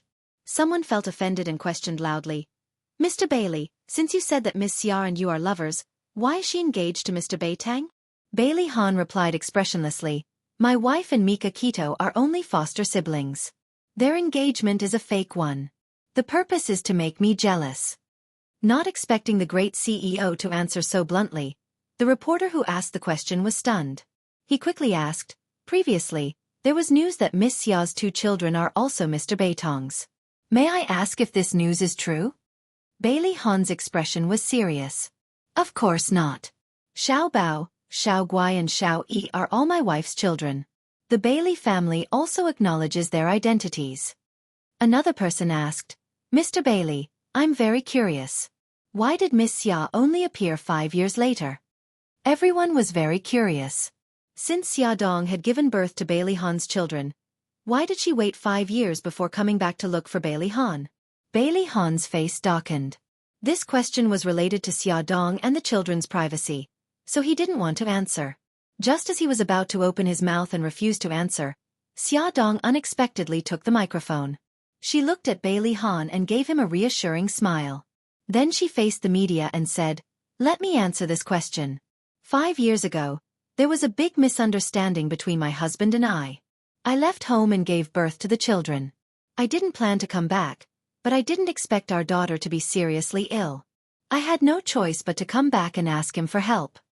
Her eyes gradually filled with tears as she continued, I love my 3 children. I don't want them to be exposed to the public or even laughed at, so I chose to explain everything clearly. I hope that everyone can give the children a peaceful life on account of me as their mother. Thank you, everyone. After saying this, her tears almost fell. Bailey Han ignored the burning gazes of the audience and put his arm around her shoulders. The tenderness on his face and the heartache in his eyes moved the reporters below the stage. Everyone took photos of the loving couple, and the audience was silent. Someone in the corner clapped his hands and immediately got a response. The applause sounded like thunder. Lu Zihao thanked them politely on behalf of the 2 main characters. Suddenly, a sharp man's voice came from below the stage. Mr. Bailey, I would like to ask you something. We all know that you and Miss Su Yunqian were already lovers 5 years ago. Why did you say that you and Miss Xia were lovers? Could it be that Miss Xia was a third party who came between you and Miss Su? Bailey Han looked up at the man who spoke. He had a square face, thick eyebrows and the name tag on his chest read, Evening News Reporter, Liang Zhiping. Bailey Han stared at him with a deep gaze and a cold aura. 5 years ago, Miss Su went to England to develop her career and we broke up peacefully. My wife has never been a third party. Please show some respect when you speak. Liang Zhiping sneered and said in a mocking tone, How come I heard that Miss Xia stole your seed from a bar and then eloped with Mr. Beitang to Japan? This person was definitely here to stir up trouble. Bailey Han glanced at Ahu, who was hiding among the reporters. Ahu received the signal from his eyes and nodded. He quietly got up and walked behind Liang Zhiping. Bailey Han's expression didn't change as he said indifferently, I didn't expect you to know more about what happened that year than us. Should I praise you for being omniscient, or should I lament that you seem to know too much? No media had ever reported the incident of the bar stealing seed, nor had there been any rumors about it. How did the reporter who asked the question know about it? No one in the audience was stupid. From Bailey Han's slightly mocking tone, they could guess that this person was up to no good. Liang Zhiping was stunned. He wanted to say something, but he suddenly felt something pressed against his waist. A burly man in a black suit beside him put his arm around his shoulder and smiled apologetically. I'm sorry, Mr. Bailey. My friend drank too much and spouted nonsense. I'll take him away now. Bailey Han's lips curled up. Go ahead. Hi. Liang Zhiping opened his mouth, but before he could finish speaking, an electric current traveled from his waist. He immediately went limp on Ahu's shoulder. Ahu smiled apologetically. I didn't expect him to be so drunk. Sorry for the disturbance, everyone. Ahu supported Liang Zhiping and swaggered out of the press conference. The reporters in the audience didn't notice that Ahu had electrocuted Liang Zhiping. They thought that the two were really friends, and that the person who spouted nonsense was indeed drunk. Think about it, which normal person would dare to frame Bailey Han for something that didn't happen at all? There were also a few people who were suspicious. Liang Zhiping had gotten drunk too suddenly, but they didn't have time to think too much about it because Lu Zihao had already spoken. Dear friends, today's press conference has come to an end. Our CEO will cover all of your expenses. Next, Miss Etiquette will distribute some small gifts to everyone. The beautiful Miss Etiquette carried beautifully packaged bags and distributed one to everyone according to their seats. Some people quietly flipped through the bags and found a thick red packet and a bottle of expensive red wine. He was indeed the young master of Bailey's family. He was so generous. Everyone understood what to write in the following reports. Some reporters even went up to Bailey Han and Xia Dong to congratulate them on their blessings. Bailey Han thanked them politely in a gentlemanly manner. Bailey Han put his arm around Xia Dong's waist and got into the car amidst the blessings. This hotel was owned by Bailey's family. After Ahu got Liang Zhiping out of the press conference, he took him out of the hotel through the staff passageway and threw him into the trunk of the car. Half an hour later, Ahu stopped the car in front of a villa. He said hello and someone immediately came out of the villa and carried Liang Zhiping, who was still unconscious, to the basement. Ahu ordered his men, "Wake him up." His men used the simplest and most brutal method. They splashed a bucket of cold water on Liang Zhiping. Liang Zhiping woke up with a shiver and looked blankly at the two men standing in front of him. "Who are you? Why are you arresting me?" Ahu tore the reporter's ID off his chest and said coldly, "I've checked. There's no reporter named Liang Zhiping in the evening newspaper. What's your real name? Who sent you here to cause trouble?" Liang Zhiping knew that his impersonation had been exposed. However, he had been paid to do this, so naturally, he wouldn't reveal the mastermind behind the scenes. "Gongzi, pry open his mouth." Ahu couldn't be bothered to talk nonsense with him. He called one of his men over and put him in charge of prying information out of Liang Zhiping's mouth. He could use any method, but there was only one rule: don't kill him. After giving his orders, Ahu went to the living room to drink tea leisurely. From the outside, this villa looked no different from an ordinary mansion. No one would think that this was the gathering place of City A's most mysterious gang, the Dragon Gang. This villa was built against the mountains and rivers. There were no other residential areas nearby, so it was very convenient. Even if they killed someone and dumped the corpse in the wilderness, no one would be able to find out. A quarter of an hour later, the little brother named Gang Zi ran over. "Brother who?" That kid said that the person who contacted him was a woman. The other party gave him 50,000 yuan to stir up trouble in the midst of the chaos. Ahu was about 1.8 meters tall. He was burly and had a square face. His thick eyebrows were furrowed. "He's not from the Flame Gang?" "He's not. This kid isn't in cahoots with the two fake reporters we caught outside Madam's house." "No, I showed him the photos of the two people. He said he didn't know them." Ahu's frown deepened. It seemed that there were two groups of people who wanted to deal with Elder Master and Madam. If the two fake reporters were sent by the Godfather, then who sent Liang Zhiping? He had to report this to Elder Master as soon as possible. When Bailey Han received Ahu's call, he was at Xia Dong's house. Xia Dong went back to her room to change her clothes. He took his phone to the balcony to make a call. Ahu reported the results of the interrogation. Bailey Han frowned and said, "Release Liang Zhiping and follow the vine to get to the melon." "Understood. Elder Master. What about the two fake reporters? Release them too, but leave behind some souvenirs. You can decide what you want to leave behind. Warn them that if they dare to go against me again, the next thing they leave behind will be their lives." The people from the Yen Gang were always haunting him and Xia Dong. He hated them to the core.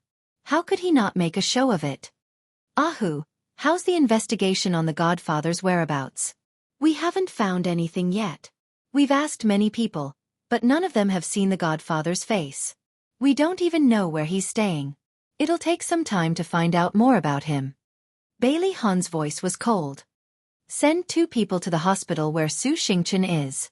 I suspect that the Godfather has a close relationship with Su Xingchen. If that's the case, it's very likely that he's in the hospital." "Yes." After ending the call, Xia Dong had removed her makeup. Her hair was down her back, and she had changed into a long white cotton dress. She was wearing home slippers and looked fresh and beautiful. He smiled and pulled her to sit on the sofa. "Honey, I have something to tell you. Grandma wants us to move back to the old mansion." She was pouring tea for him. When she heard this, she froze. After a while, she smiled and replied, "Okay, I'm your daughter-in-law now. I should go back and do my duty as a daughter-in-law. Come and see." Hongcha 866.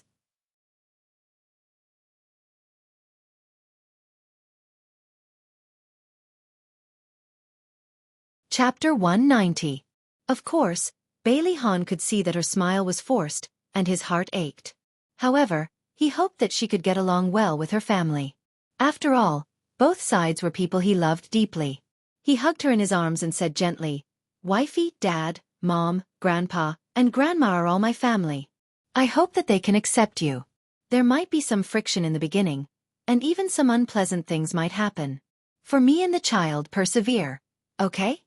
His eyes were filled with apprehension and worry. He was afraid that the timid her would shrink back because of the difficulties. He was so proud, but he actually lowered himself and discussed with her in a pleading tone. She felt a little warm and touched. She hugged him and chuckled. "Hubby, I've said it before. Once I take that step, even if the whole world opposes us, I'll face it with you. Don't worry, I won't shrink back." He heaved a sigh of relief and smiled proudly. The woman he liked was indeed extraordinary. The next day, the old mansion sent servants to help them move. The furniture was not moved, and only their clothes, books, computers, and other personal items were moved away. Bailey Han carried Xiao Guai downstairs first. Xia Dong and Xiao Bao walked at the back. Looking at the house that she had lived in for nearly half a year, she suddenly felt a little reluctant to leave. Although the room was not big and the decorations were not luxurious, it was filled with memories and laughter of her and the children. The future made her nervous, but love made her brave. She took a deep breath, held Xiao Bao's hand, walked out of the room, and locked the door. "Mom, if Uncle Shin comes back and finds out that we've moved, he'll be very angry and anxious." Xiao Bao sighed with a sad face. Xia Dong was also worried about this problem. She had talked to Mika Kito several times on the phone, but she had never dared to tell him about her marriage with Bailey Han. Now that it had developed to the point of moving house, if she still did not tell him, she would definitely die a horrible death when he returned from Japan. Old Madam had sent 2 cars over, and there were also 3 or 4 servants to help carry the luggage. The group of people was in full swing, and it was hard for the neighbors not to notice. A few neighbors who were close to Xia Dong came forward to congratulate her. "Miss Xia, I saw your press conference yesterday. It was so touching. I wish you and Mr. Bailey a happy life together." "Thank you. You're moving away now?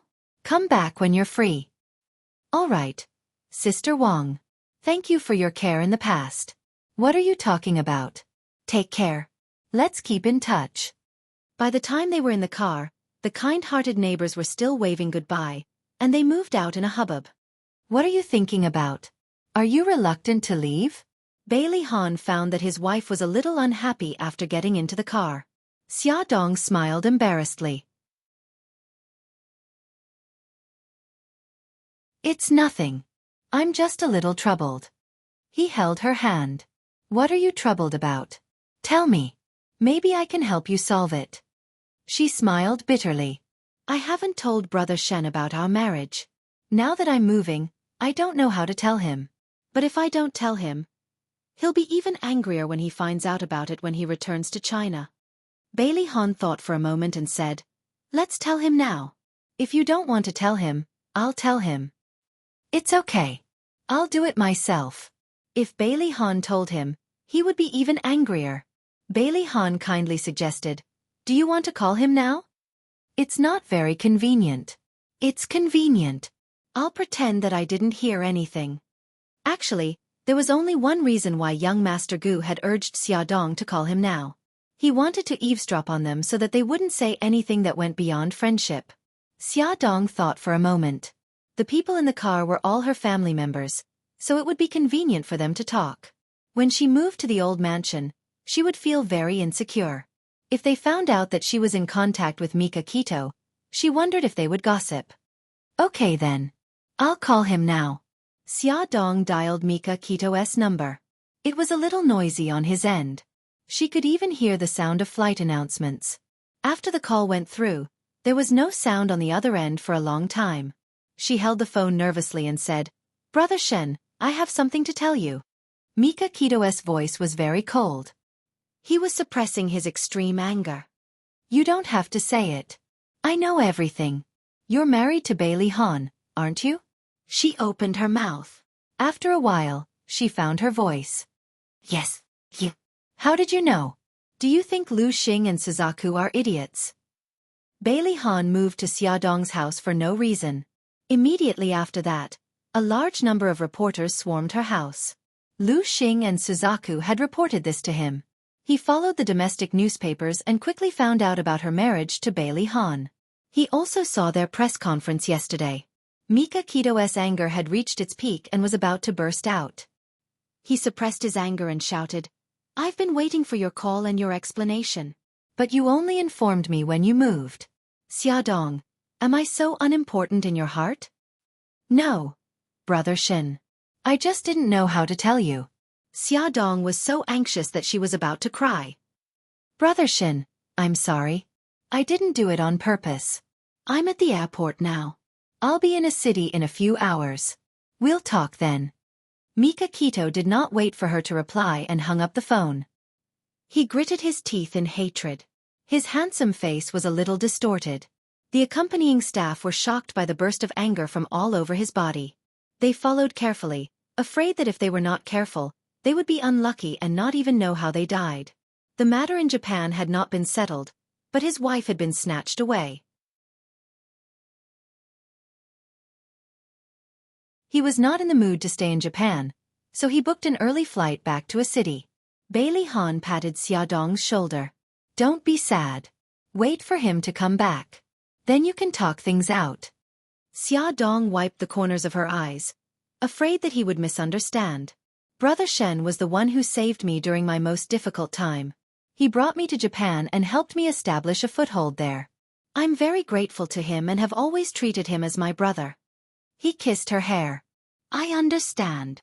When he heard Yi Siki talk about Xiaodong's experience back then, his heart ached. He only hated himself for not saving her in the first place. Otherwise, there would not have been so many things that happened later. She turned to look at him. Will you be jealous? He answered honestly, yes, but I will try to accept it. My wife's savior is also my savior. Thank you. Xiaodong was very touched, but she did not know that Bailey Han actually did not say something. If his savior wanted to snatch his wife, then he would definitely treat him as an enemy. The car drove for more than half an hour and finally arrived at the old Bailey residence. Although she had been here many times, this time, she was the most nervous. At the entrance of the manor, 2 rows of servants stood neatly and bowed respectfully. Welcome home, eldest young master and eldest young mistress. The old butler welcomed them with a smile. Eldest young master, eldest young mistress, your rooms have been prepared. The rooms for the 2 young masters and Xiao Guai and Miss are also prepared. Please follow me upstairs. Bailey Han carried Xiao Guai, and another nanny carried Xiao Bao and Xiao Yi. The group went upstairs and did not see anyone else in the house. Xiaodong felt a little uneasy, but on the surface, she had a calm smile. Bailey Han held her hand and asked, "Butler, why don't I see old madam and madam?" The butler smiled and replied, "Eldest young master, Miss Jing returned to the country early. Old madam and madam went to the airport to pick up Miss Jing." Bailey Han pursed his lips and did not say anything. The butler led them to the 2nd floor. Bailey Han and Xiaodong's new room was the room Bailey Han used to live in. It had been redecorated, and the bed had been changed into bright red bedsheets and bedspread. It looked very jubilant. Xiao Yi still lived in the room she used to live in. Xiao Bao lived next door to Xiao Yi. The room's decoration was similar to Xiao Yi's room. It was a little mature, but Xiao Bao was very satisfied. Xiao Guai lived in the room opposite them. It was a very pink and dreamy room. From the furniture to the curtains, everything was pink. The room was filled with plush toys and dolls. Xiao Guai screamed excitedly. What a beautiful room! She liked it so much. Bailey Han whispered in Xiaodong's ear, "Xiao Jing, my younger sister, lived here when she was young. When she grew up, she found the room too pink and moved to the 3rd floor. Fortunately, our daughter likes it and doesn't dislike it for being too pink." Xiaodong couldn't help but laugh. "I also think it's too pink, but Xiao Guai likes this kind of kawaii style. Eldest young master, eldest young madam, little master, and miss, you're all tired. Take a rest first. I'll arrange for the servants to help you pack your luggage. Old madam and madam will be back in about 2 hours." Xiaodong smiled politely. "Okay, sorry to trouble you, butler. This is what I should do. Eldest young madam is too polite." The 3 little guys didn't have much luggage, so the servants quickly finished packing. Xiaodong didn't want others to do it for her. Moreover, she had private clothes that couldn't be seen by outsiders, so she politely declined the servant's help and packed it herself. Other than her clothes, there were also Bailey Han's 2 large suitcases. Before she could do anything, he was already 1 step ahead of her. He opened the suitcases and said, "Honey, you rest first. I'll unpack." She raised her eyebrows in amusement. "Do you know how to do these things?" She found it a little funny that the eldest young master was helping her pack. There was a teasing look in his eyes. "Didn't you say that I'm a must-have when traveling? How can these things be difficult for me?" She smiled. "You still remember?" Those were the words she had said on Snake Island. "Of course. I remember every word you said." His smile was so charming that she couldn't help but be intoxicated by it. "Okay, let's pack together so that we can finish earlier, okay?" "Okay." The 2 of them looked at each other and smiled. Attention, Xinwu 799.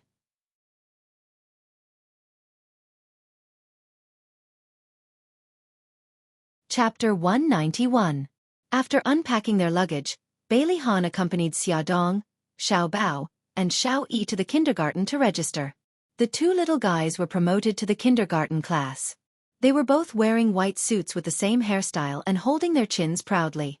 When they walked into the classroom, they attracted the cheers of many little girls.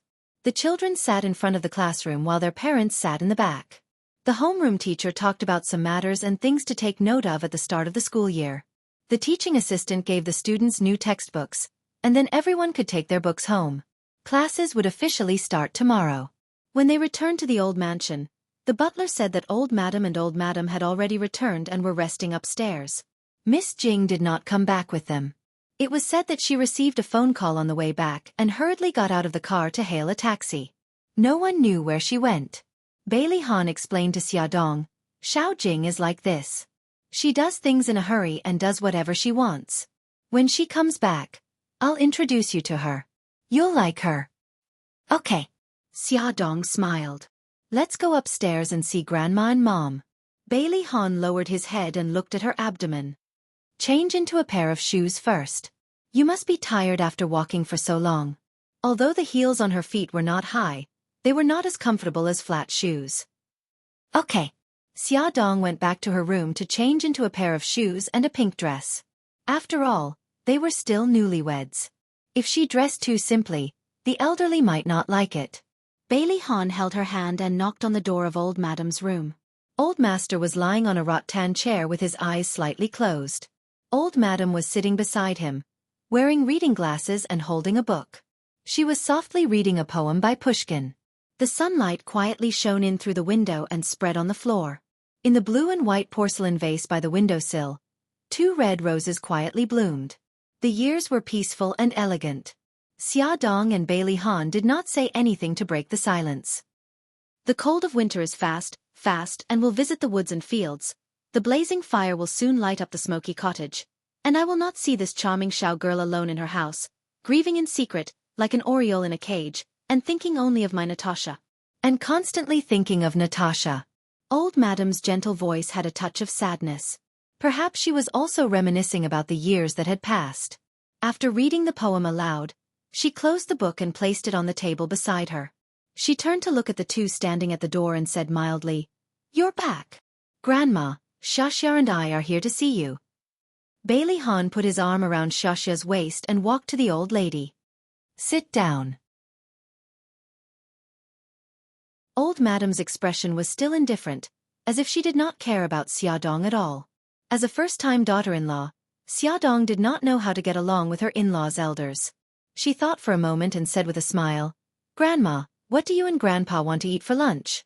"I'll make it." Old Madam said mildly, "You're Bailey's daughter-in-law, not a servant at home. You don't have to worry about the kitchen." Xiaodong pursed her lips and smiled. "Grandma, there are many things that I don't understand at home. Please don't despise me. I'll learn as soon as possible and won't let you down." Old Madam looked up at her. Her sharp eyes did not look like an 80-year-old woman's. Her tone was also cold. "We haven't had our daughter-in-law's tea yet, so you're not Bailey's official daughter-in-law. We'll serve you tea after your wedding. For now, go and see your mother-in-law. I'm tired." "Yes, Grandma." Walking out of old Madam's room, Xiaodong still had a calm smile on her face, but Bailey Han's heart ached. Although Grandma did not scold her too much, her words and actions revealed her displeasure. He held her hand, and his warm strength made her feel at ease. She tilted her head and gave him a bright smile. Han, let's go to Mom's room. Bai Jinxiu was sitting on the couch, wearing an ink chong sam. She looked elegant and noble. Her facial features were beautiful, and with light makeup, she looked like a Jiangnan beauty who had walked out of an ink painting. It was impossible to tell that she was already a grandmother. Bailey Han smiled. Mom, Xia is here to see you. Xiaodong followed him and called out, Mom! She raised her elegant eyes and said mildly, Why are you standing at the door? Come and sit down. Bailey Han put his arm around Xiaodong's waist and sat opposite her. Mom, why didn't Xiao Jing come back with you? Speaking of her precious daughter, a smile appeared on Bai Jinxiu's face. Xiao Jing received a call and said that an old friend wanted to see her. That little heartless girl left me and your grandma and ran away alone. It seems that she will only come back at night. Bailey Han smiled. I haven't seen Xiao Jing for more than 2 years. I wonder what she has become. She's so carefree, traveling all over Africa and Europe alone. Bai Jinxiu's tone was complaining, but there was a smile in her eyes. That's right. I don't know where she got the guts to go to Africa. She even went to the desert and the rainforest. On the way back, she talked about the dangers of the journey, and your grandma and I were so scared that our hearts almost stopped beating. Xiaodong listened to their conversation and was very interested in Bailey Jing. She smiled and said, Mom, I really admire Xiao Jing. She has been to so many places alone. She must be a tenacious and special girl. I can't wait to see her now. Bai Jinxiu's smile paused, but her tone was still gentle. You young people only know how to pursue excitement. You don't know how worried we parents are at home. Bailey Han smiled. Mom, don't you have Xiao Jing's photo album here? Can you let me and Xia take a look? Bai Jinxiu rang the bell and called a servant. Xiao Chen, go to my bedroom and bring Miss Jing's photo album here. In less than 2 minutes, the servant came back with a thick crystal photo album. Madam, the photo album is here. Leave it. Bai Jinxiu motioned for the servant to leave and waved to the 2 people opposite her. Come and sit beside me. Bailey Han and Xiaodong sat on her left and right. She opened the crystal photo album. The first photo was a family photo, and the second was Bailey Jing's personal photo. The girl in the photo looked to be in her early 20s. She wore a tough black suit and sat proudly on the back of a horse. She had handsome short hair, wore a pair of black sunglasses, and wore a pair of exquisite and shiny riding boots. She looked very valiant and very chic. Xiaodong fell in love with this girl almost immediately. Bai Jinxiu smiled gently. Xiao Jing has always had a boy's personality since she was young. She flipped through the photos. This one was probably taken on Bailey Jing's birthday. She wore a white gauze dress and was facing a beautiful big cake. She had a smile on her lips and her eyes were closed. Her hands were clasped under her chin, and she seemed to be making a wish. This was taken on little Jing's 18th birthday. After this birthday, she went to study in England. Every time she flipped to a photo, Bai Jinxiu used a gentle voice to describe the background of the photo. Xiaodong was suddenly very touched and also a little sad. If her mother was still alive, would she also like to flip through her old photos and reminisce about the past? Mom, I'm so envious of little Jing. She has a mother who loves her so much. Bai Jinxiu was stunned. She looked up at Xiaodong. Her smile was sincere, and her eyes seemed to be shining with tears. After a moment of contemplation, she remembered her background. In this world, perhaps all maternal love was the same. Bai Jinxiu looked at her, and the ice in her heart slowly began to melt. The girl in front of her lost her mother at a very young age. Now, she was the woman her son loved the most. As a mother, why not try to accept her? She began to have such thoughts in her heart. Bai Jinxiu's face was expressionless, and her tone was indifferent. In the future, I will also be your mother. Thank you, Mom. Xiaodong's eyes were covered with a layer of water, but her smile was very bright. She pointed to a new photo. Mom, what's the origin of this photo? This photo was the first full frontal photo of Bailey Jing so far. Xiaodong also saw her appearance clearly at this time. Her facial features were a little similar to Bai Jinxiu's. She had a high nose, big eyes, and a delicate chin. When she laughed, she revealed her snow-white teeth. There was a heroic spirit between her eyebrows. She was different from Su Yunqian's noble and elegant, and also not like Su Xingqian's sweet and cute. She was heroic, straightforward, and bright. In the photo, she and Daodu were sitting side by side on the grass. Daodu was licking her face with its long tongue. She hugged Daodu's head with one hand and bloomed with a bright smile. Bai Jinxiu complained. This photo was taken 2 years ago. After that, she said that she wanted to travel the world and ran away from home. Xiaodong was surprised. Little Jing actually ran away from home? Isn't that so? At that time, her grandmother and I were so angry. Bailey Han saw that they were chatting so happily and was happy. He sat quietly at the side and did not interrupt, allowing the mother-in-law and daughter-in-law to chat. On the other side, the person they were chatting with, Bailey Jing, was already standing at the door of Su Xingqian's ward. She was wearing a pair of ripped jeans and a white t-shirt with a skull on it. Her wine-red hair was permed into big waves and fixed into a bun on top of her head. Her skin was a healthy wheat color, and she was full of energy and vitality. She flew toward Su Xingqian. "Xingqian, I'm back. Are you okay?" Su Xingqian stared blankly at her, pouncing on him, and asked in disbelief. You are little Jing." "That's right." Bailey Jing winked playfully. "What, you don't recognize me? How did your skin become so dark?" She did not expect that Bailey Jing, who grew up with her, would become so dark that even she could not recognize her. "It's from the sun. When I was in Africa, I was under the scorching sun every day. I was lucky that I didn't become like coal." Bailey Jing grinned, not caring about her skin color at all. "Come and see." Hongcha 866.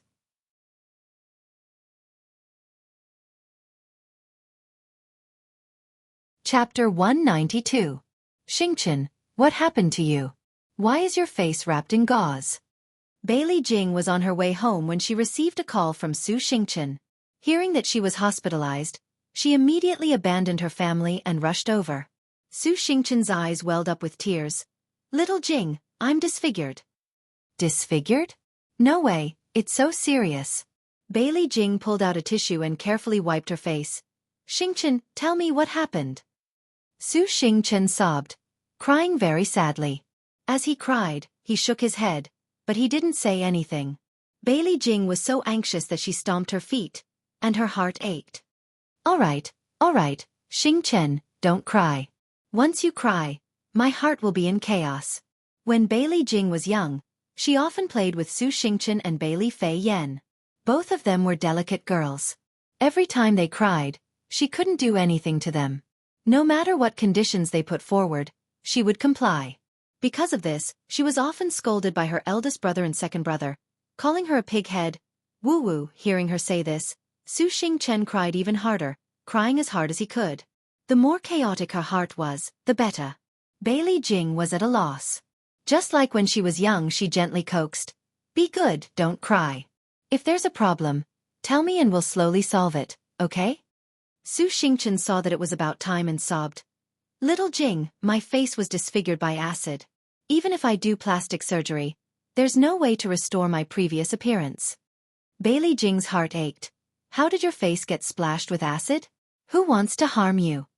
Su Xingqian sobbed, "I can't say." Bailey Jing was about to die from anxiety. "Why can't you say it? Could it be that the other party is so powerful that even your Su family can't do anything to him?" Su Xingqian looked at her with teary eyes. "No, little Jing, I just don't want to destroy the harmony in your family." Bailey Jing frowned. "How is it related to my family?" Su Xingqian covered her mouth and cried, not willing to say more. "Aya, you're really making me anxious." Bailey Jing pulled out another tissue and handed it to her. "Xingqian, I'm begging you, please tell me." She shook her head and refused to budge. The Bailey saw her crying so sadly and felt bad. He didn't ask further, but he secretly made up his mind to find out the truth. After comforting Su Xingqian for a long time, she finally stopped crying. She wiped the corners of her eyes and said, "Xiao Jing, I was originally very happy that you came back. I didn't mean to cry, so don't take it to heart. Bailey Jing patted her shoulder. Silly, what are you talking about? We're good friends. Why would we mind those things? Su Xingchen smiled. Thank you, little Jing. When my face is better, you, me and Fei Yan, the three of us will get together. Yes, definitely. Rest well and don't think too much. After her reminder, Bailey Jing immediately had an idea. Since she didn't want to say it, then she would ask Fei Yan. Fei Yan and Xingchen had such a good relationship, so he must know what happened. Xiao Jing, you just came back. You should spend more time with your grandparents. I'm already very touched that you came to see me as soon as you got off the plane. You're talking nonsense again, aren't you? You're my best friend, so of course I have to care about you. The two chatted for a while before Su Xingchen urged Bailey Jing to hurry home to accompany her family. Bailey Jing thought that she still had something to ask Bailey Fei Yan, so she didn't stay any longer. When she left the hospital, she called Bailey Fei Yan. That girl happened to be nearby and was planning to visit Su Xingchen, so the two of them agreed to meet at a coffee shop near the hospital. Bailey Fei Yan was wearing a light blue dress, holding a bouquet of flowers in her hand and a straw hat on her head, looking fresh and beautiful. Bailey Jing, who was sitting in the coffee shop, recognized her at a glance. She waved her hand and called out to her, Fei Yan, I'm here. Oh my God, Xiao Jing. How did you become like this? Bailey Fei Yan was shocked. Xiao Jing's skin was fairer than hers and Xingchen's back then. She didn't expect it to turn into a wheat color now. Oh, I got tanned in Africa. Bailey Jing waved her hand carelessly and asked her to sit down. She pushed the drink that she had ordered in advance in front of her and smiled. This is your favorite coconut juice. I didn't remember wrongly, did I? Yes. I didn't expect you to remember. Xiao Jing, we haven't seen each other for 2 years. Bailey Fei Yan took a sip of the coconut juice and held her face sadly. When you came back, some things had changed. Xingchen has become like this now, sigh. Bailey Jing's smile disappeared and she asked seriously, Fei Yan, what happened to Xingchen? Why did it become like this? Bailey Fei Yan blinked her eyes in surprise. She didn't tell you? She doesn't want to tell me. Hurry up and tell me. She frowned. Isn't this not very good? Xingchen might not want you to know. Bailey Jing leaned forward and looked into her eyes seriously. Fei Yan, we are all friends of Xingchen. We should care about her, right? Yes. Then it's only right that I want to know what happened to her, isn't it? Yes. Then hurry up and tell me. Bailey Fian bit his lip and hesitated for a moment before nodding his head heroically. All right then, I'll tell you. But you must not tell Xingchen that I was the one who told you. Don't worry, I won't betray you. Bailey Fei Yan thought for a while and said, Actually, this matter has something to do with your sister-in-law. My sister-in-law? Bailey Jing suddenly realized. You mean Xiaodong? Yes. How does this have anything to do with her? Bailey Fei Yan frowned. This matter is very complicated. Let me think about how I should tell you.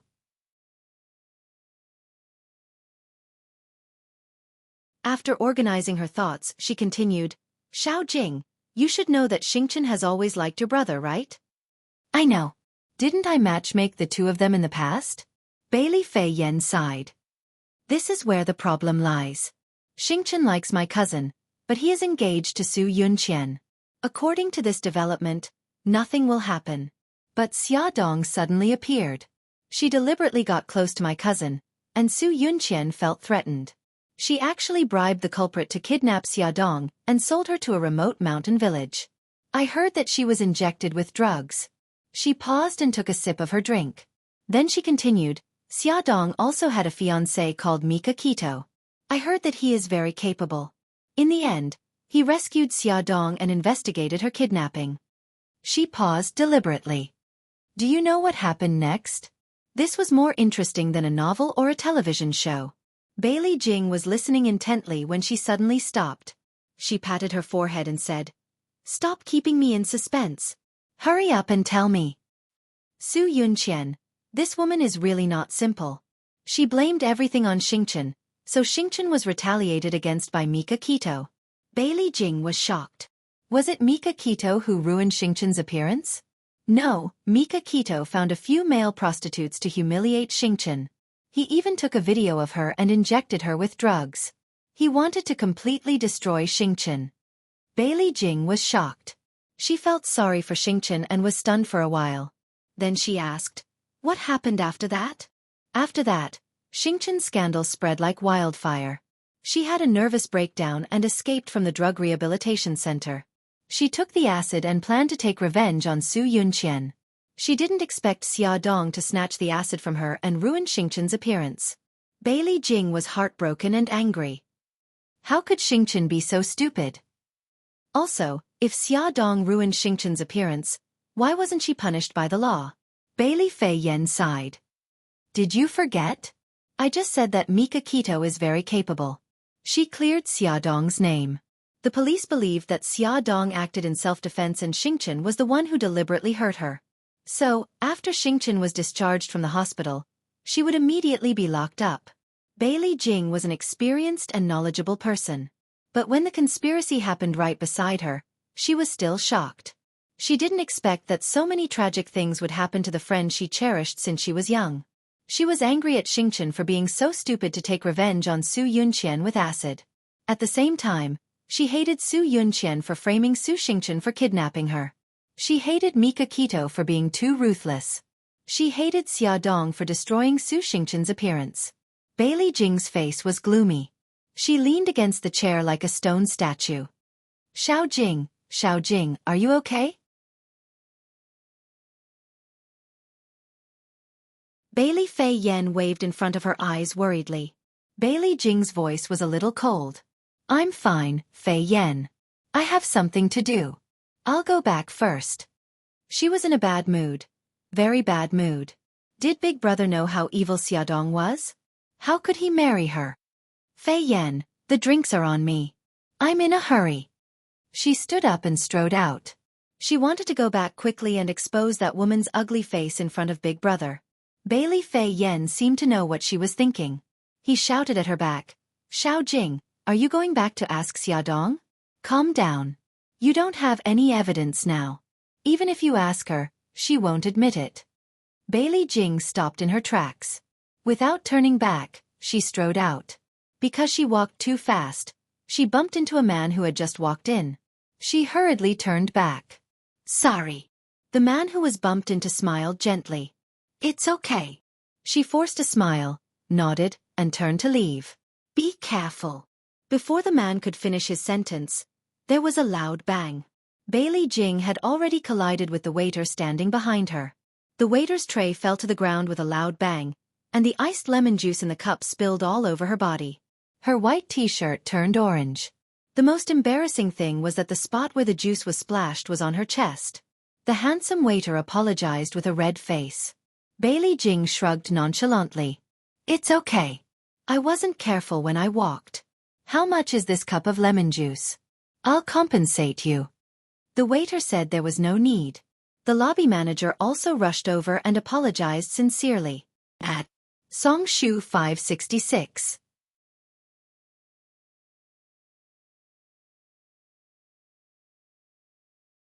Chapter 193. Bailey Jing didn't want to waste any time.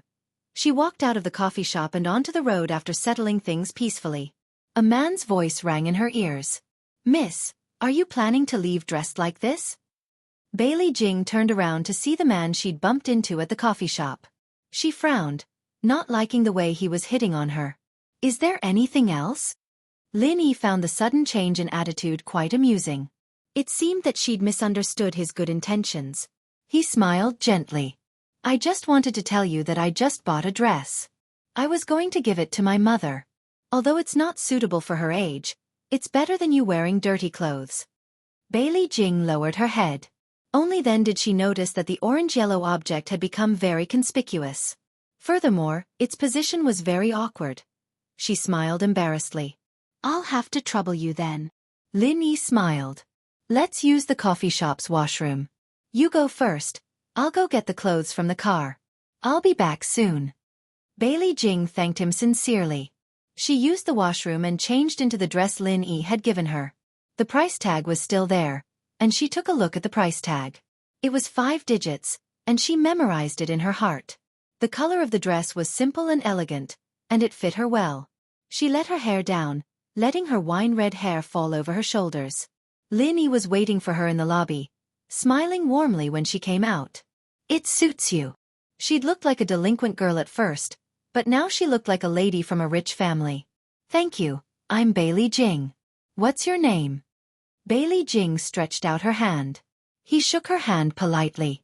"Lin Yi." "Lin Yi, can I trouble you to give me your name card? I'll pay you for the dress some other day." Lin Yi smiled. "No need. It's fate that brought us together." She glared at him. "Just give it to me. Bailey Jing, don't take people's things for free." "All right then, here's my name card." Lin Yi smiled and handed her his name card. "All right, now that I have your number, I will contact you. Thank you for today. I'm in a hurry, so I'll thank you another day." Bailey Jing put away the business card and said goodbye to him with a smile. Bailey Jing. Lin Yi's lips curled up into a smile. If he remembered correctly, Yoon had a sister called Bailey Jing. Could it be her? Bailey quietly got into the taxi. On the way home, he kept thinking about what Bailey Fei Yen said. If what she said is true, then Xiaodong is not a simple woman. First, she has Mika Keto in her hands, and now she has her brother. Su Yunqian wasn't a good person either. She looked as elegant as a goddess, but she was actually vicious and merciless. She was really disgusting. At lunchtime, the old madam glanced at her 3 great-grandchildren one by one, feeling a little conflicted. It was the first time there were so many children at the Bailey's table. The 3 little guys sat next to each other. Xia Dong sat next to Xiao Guai so that it was easier to take care of her. When the dishes were all served, the servants served rice to everyone. Everyone waited for the old madam to start eating. The old madam said, "Everyone, let's eat." Xiao Guai blinked her big eyes and called out to all the elders in her baby voice. "Great-grandpa, great-grandma, eat. Grandma, eat. Daddy, mommy, brother, eat. Xiao Guai also wants to eat." The old madam couldn't stop smiling. "Good girl, look at our Gigai's sweet mouth. Gigai, come sit next to great-grandma, okay?" Xiao Guai looked up at Xia Dong. Xia Dong nodded at her and she smiled. "Okay, I want to sit next to great-grandma." Xia Dong carried her to the old madam's side. The old madam patted her head and smiled kindly. "Gigai, what do you want to eat? Great-grandma will get it for you." Xiao Guai said obediently, "I don't want great-grandma to get it for me. If great-grandma is tired, I can get it myself. I can even help great-grandma get food." "Oh, how old are you? You already know how to dote on great-grandma." The old madam smiled. She doted on this soft and tender little girl to the bone. She couldn't help but pity her. How could such a cute little girl contract such a terrible disease? Xiao Guai was not only obedient and cute, she was also very filial. When she saw the old madam reaching for a dish more often, she would reach out her arm to help her get food. The old madam praised her for being sensible. The old master sat in his wheelchair and ate in silence. He ate whatever the servants fed him. His eyes were unfocused and he didn't respond to anyone who spoke to him. Only when the old madam spoke to him would he raise his eyelids. However, he would only glance at her before lowering his head again. Xia Dong heard from Bailey Han that the old master had Alzheimer's disease and had lost the ability to speak. He could only say a few simple words. His memory was chaotic and he often mistook people for others or couldn't remember anything at all. Because of the presence of the 3 children, the atmosphere at the dining table was harmonious. Xia Dong also heaved a sigh of relief. After the meal, the servants wanted to push the old master to the back garden for a walk. Xia Dong offered to accompany the old master, and the 3 children also volunteered to follow. Bailey Han was naturally worried about letting Xiao Guai go with them. The old madam smiled and patted Xiao Guai's head. "Gigai, stay with great-grandma, okay?" "Okay." Xiao Guai nodded obediently. The old madam picked her up and placed her on her lap. "Come, great-grandma will tell you a story." Xia Dong pushed the old master to the pavilion and fanned him with a cattail leaf fan.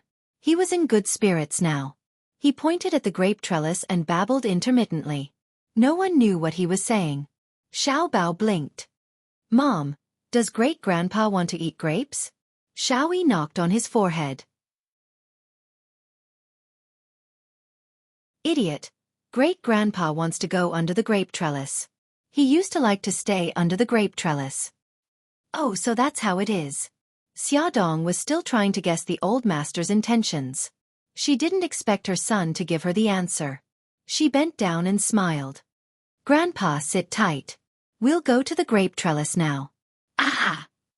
The old master nodded. It seemed that Xiaoyi had guessed correctly. After pushing the old master to the grape trellis, he quieted down. He tilted his head as if he was going to sleep. Xiaodong instructed the servant to bring a blanket over. After covering the old master with the blanket, Xiaodong slowly fanned the cattail leaf fan and said softly to the children, Xiaoyi, Xiaobao, great-grandpa is asleep. Go back to your rooms and rest. Mom, we'll stay here with you. Xiaodong blinked. How about this? Bring the chessboard over and play chess here. Xiaoyi smiled. Xiaobao, let's play Gamoku. The two little guys really ran back to get the chessboard. They laid it out on the stone table and began to play chess. A cool breeze blew past and the grape leaves rustled. The September sun was less scorching and more warm. The light shone through the layers of grape leaves and shone on the limestone road. It was peaceful and serene. Xiaodong fanned herself and looked up at the children playing chess from time to time. Her eyes were full of smiles. Suddenly, the sound of footsteps could be heard. Xiaodong turned her head and saw a pretty figure approaching from afar. The person who came was tall and slender. She had long wine-red hair and was wearing an elegant plain dress. She wore a pair of canvas shoes and a pair of brown sunglasses on the bridge of her nose. Her actions revealed a candid temperament. Xiaodong inwardly guessed that she should be Bailey Jing. Xiaoyi also heard the footsteps. He looked up and a bright smile appeared on his face. He jumped down from the stone stool and ran over. Aunt Jing! Darling, you've grown so tall. Bailey Jing smiled brightly as she carried Xiaoyi and kissed his cheeks several times. Aunt Jing, why are you only back now? I missed you so much. Oh, darling has suddenly changed. He's no longer the little old man from before. Bailey Jing teased with a smile. In the past, every time she called her family, Mommy would complain that Xiaoyi was too mature. But now, he was acting like a child. Aunt Jing, don't laugh at me. I'm happy. I'm not laughing.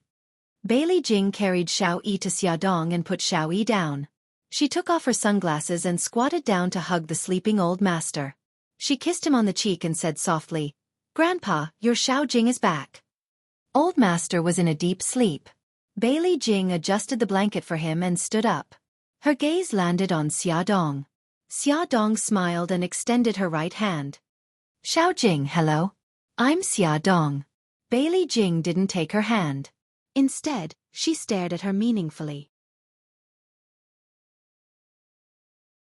You're the woman my brother married? Xiaodong retracted her hand. Her smile didn't change. Yes. Bailey Jing raised her eyebrows. Her lips curled into a mocking smile. My brother's taste in wives is getting worse and worse. Each one is worse than the last. The smile on Xiaodong's face froze. She didn't say anything. Xiao Bao jumped down from the stone stool and said unhappily, Hey, what do you mean by that? Xiao Yi was also a little unhappy. Aunt Jing, do you have some misunderstanding about my mommy? Xiao Yi, why are you calling her mommy? Bailey Jing glanced at Xiao Bao. He looked very cute when he was angry. He could compete with Xiao Yi. Upon closer inspection, their eyebrows were somewhat similar. Little Wingzy shrugged helplessly. That's because she's my mommy. Bailey Jing widened her eyes in surprise. Wait, didn't your mommy pass away? Bailey Jing couldn't be blamed. She often traveled around the world. It wasn't easy for her family to contact her. Moreover, they didn't tell her that Xiao Yi's biological mother was Xiaodong. She didn't know any more information about Xiao Yi's biological mother than Bailey Han. Then this child, Bailey Jing pointed at Xiao Bao. He's my biological brother. Xiao Yi shrugged again. So, Aunt Jing, you must have some misunderstanding about my mommy.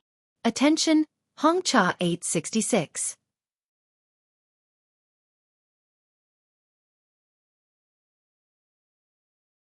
Chapter 194. Bailey Jing's beautiful brows furrowed. This matter was getting more and more complicated. She didn't want to convict Xiaodong yet. She wanted to wait until she figured things out. She sized up Xiaodong and said lightly, "You should know my name, so I won't introduce myself. I'll go in first." Xiaodong looked at her back as she walked away. Her eyes darkened. Bailey Jing didn't like her. It seemed that her position in this family was still very awkward. Bailey Han sat on the sofa and called Lu Zihao to explain some things. A beautiful figure rushed towards him. "Big brother, I'm back." He hurriedly ended the call and hugged Bailey Jing, who rushed over. His eyes were full of smiles. "You little girl, you still know how to come back?" Bailey Jing acted like a little girl and acted coquettishly in his arms. "Aren't I back now? Big brother, did you miss me?" Bailey Han poked her forehead with his finger and his eyes were full of affection. "Yes, I missed you, you heartless girl. When will you come back?" "Aha, big brother, I missed you so much." Bailey Jing suddenly hugged his neck and smiled brightly. "Okay, you're still acting like a child." Bailey Han touched her hair. "Grandma and Mom are upstairs. Go and see them." "Okay. I'll go up first." Bailey Jing kissed him on the cheek and ran upstairs like a rabbit. Bailey Han smiled helplessly, his eyes full of affection. If you asked which family's daughter cared the most about her image, the answer would definitely be Bailey's family. Although they had just met at the airport in the morning, old Madame Gu and Bai Jinxiu still smiled from ear to ear when they saw Bailey Jing. They hugged her affectionately for a while. After the excitement, Bailey Jing saw Xiao Guai sitting quietly on the small fabric sofa and looking at her curiously with a pair of crystal-like eyes. Bailey Jing also looked at Xiao Guai in surprise and asked the old madam, "Grandma, this little girl is so cute. Whose child is she?" Old madam patted her forehead. "Look at me, I was so happy that I forgot to introduce her. Xiao Jing, this is your eldest brother's daughter, Xiao Guai." Old madam patted Xiao Guai's head and smiled kindly. "Gigai, this is your Aunt Jing." "Hello, Aunt Jing." Xiao Guai blinked his big eyes and smiled generously, revealing two cute little dimples. "So cute." Bailey squatted in front of her and couldn't help but reach out to stroke her soft cheeks. He smiled gently. "Your name is Xiao Guai. How old are you this year?" Xiao Guai's face was distorted by her rubbing, but she wasn't angry at all. She replied softly, "I'm 4.5 years old this year." "Wow, so cute. Come, let Aunt Jing give you a kiss." Bailey's family finally had a little princess. Sob sob, she was so happy. Bailey Jing kissed Xiao Guai's soft cheeks. Xiao Guai giggled. "Aunt Jing, you're so beautiful." "Oh, little girl, you have such a sweet mouth." Bailey Jing beamed and couldn't help but rub her cheeks again. Her abnormally pale little face was rubbed red. Old madam shook her head helplessly. "Jing girl, if you don't dare to enter, let go of Xiao Guai. She's not in good health and can't stand your torment." Bailey Jing heard and quickly let go of her hand. She looked carefully. Xiao Guai's skin was abnormally white and her small body was a little thin. She asked with heartache, "What's wrong with Gigai?" Bai Jinxiu coughed heavily. Bailey Jing immediately realized that she couldn't talk about it in front of the child and quickly changed the topic. Xiao Guai's health wasn't good and she quickly became tired. After she fell asleep, old madam asked the servant to send her back to her room. Only then did she tell Bailey Jing about Xiao Guai's condition. Bailey Jing came back to her senses after a long while. Her eyes were red. Xiao Guai is so pitiful. How can such a young child suffer so much? Bailey Jing had been sympathetic since she was young. She was the kind of person who would give money to others when she saw them begging on the street. How could Bai Jinxiu not understand her? She helplessly patted the back of her hand and comforted her. "Don't be sad. Fortunately, Xiaodong is pregnant now. When she gives birth to the baby, she can save Gigai." "Xiaodong is pregnant?" Bailey Jing's heart tightened. She thought that it was fortunate that she didn't act rashly. If she caused Xiaodong to die because of Xingchen, her brother would hate her to death. Moreover, she would indirectly cause Xiao Guai's death. Then her sins would be grave. "Yes, it's been more than 3 months." Bailey Jing calmed down and frowned. She said, "Mommy, Xiao Yi's biological mother is Xia Dong. What's going on? Didn't you say that Xiao Yi's biological mother abandoned Xiao Yi and my brother and eloped with someone else? Then she died in a car accident, right? Bai Jinxiu looked at old madam awkwardly. Back then, old madam made up such a lie to cover up the truth and deceive Da Han, Xiao Yi and Xiao Jing. Now she didn't know whether she should explain it or not. Of course, old madam knew what her daughter-in-law was troubled about. She coughed and said, "This matter is more complicated. Back then, when you were studying in England, we didn't want you to worry, so we didn't tell you the truth." Old madam briefly recounted Xia Dong's experience. However, she also concealed some of the truth, which was related to Bailey Han. Bailey Jing listened to everything. After a while she said, "I suddenly admire Xia Dong." Bai Jinxiu poked her forehead in annoyance. Admire her for what? Stealing a child? Or making a mess of her own reputation? You'd better behave yourself. Mommy, let me finish. Bailey Jing hugged her arm. Think about it. Xia Dong raised 2 children by herself. Xiao Guai even had that kind of illness. She was under a lot of pressure.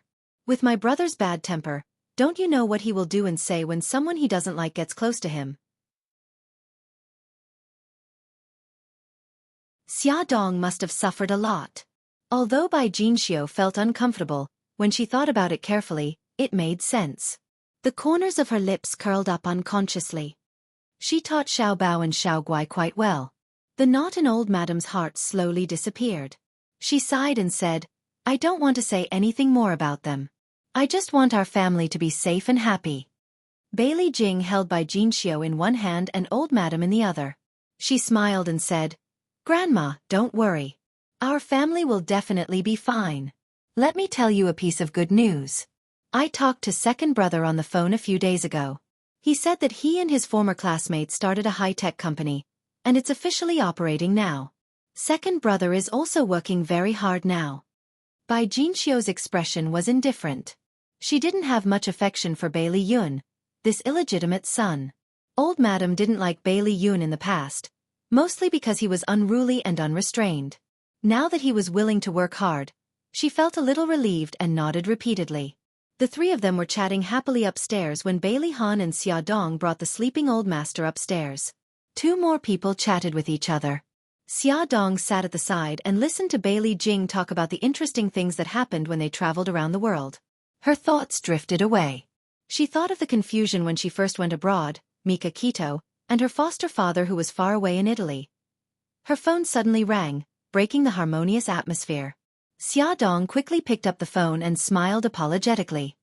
"Sorry, I have to take this call." She pressed the answer button and hurried out. Bailey Han's eyes darkened. He caught a flash of panic in her eyes just now and suspected that it was Mika Quito who called. Xia Dong hurried to the empty balcony and called out softly into the phone, "Brother Shen." Mika Quito's cold voice sounded in her ear. "I want to see you." She bit her lip. "When?" "Now." His tone was domineering and irrefutable. She paused and asked, "Where shall we meet?" He said coldly, "I'll pick you up at the old mansion." "No need," she said hurriedly. "I'll go out. Tell me the place." "Are you so worried that Bailey's family will find out about our relationship?" Mika Quito's car was parked on the road outside Bailey's old mansion. His eyes were surging with anger as he stared at the luxurious manor outside the window. "No, I just don't want to cause unnecessary misunderstandings. Brother Shin, I'm sorry." Her heart was full of guilt. He paused and tried to suppress his anger. "I'm outside the mansion now. You can come out." Brother Shen, before she could finish speaking. He had already hung up the phone. She stared blankly at the phone in her hand and touched her forehead helplessly. She turned and walked downstairs. Bailey Han appeared from behind the wall. His eyes were as dark as the sea as he looked at her back. "Butler, if anyone asks, just say that I'm in the garden." Xia Dong instructed the butler before she left. "Okay." A black Maybach stopped by the roadside. Xia Dong opened the door and sat in the front passenger seat. In the driver's seat, Mika Quito was expressionless. A storm surged in his deep eyes as he stared at her without blinking. She forced a smile. "Brother Shin, Have you settled the matter in Japan? Mika Kito did not answer her question. Instead, he said stiffly, "Why did you marry him?" She lowered her head and did not dare to look into his eyes. She said softly, "A lot of things happened while you were away. Bailey Han found out about Xiao Bao and Xiao Guai's identities. He also found out about what happened 5 years ago." He interrupted her angrily. "So you gave yourself to him?" She smiled bitterly. "No, I think I like him." Mika Kito suddenly grabbed her shoulders and forced her to look into his eyes. "Xia, look at me. Don't be blinded by his impulse." She shook her head. "No, Brother Shin. I think I really like." He suddenly lowered his head and kissed her on the lips, stopping her from saying the words she didn't have time to say. Bailey Han was standing at the entrance of the mansion and happened to see this scene. He immediately exuded a cold aura and his dark eyes were raging with anger. Attention, Xinwu 799.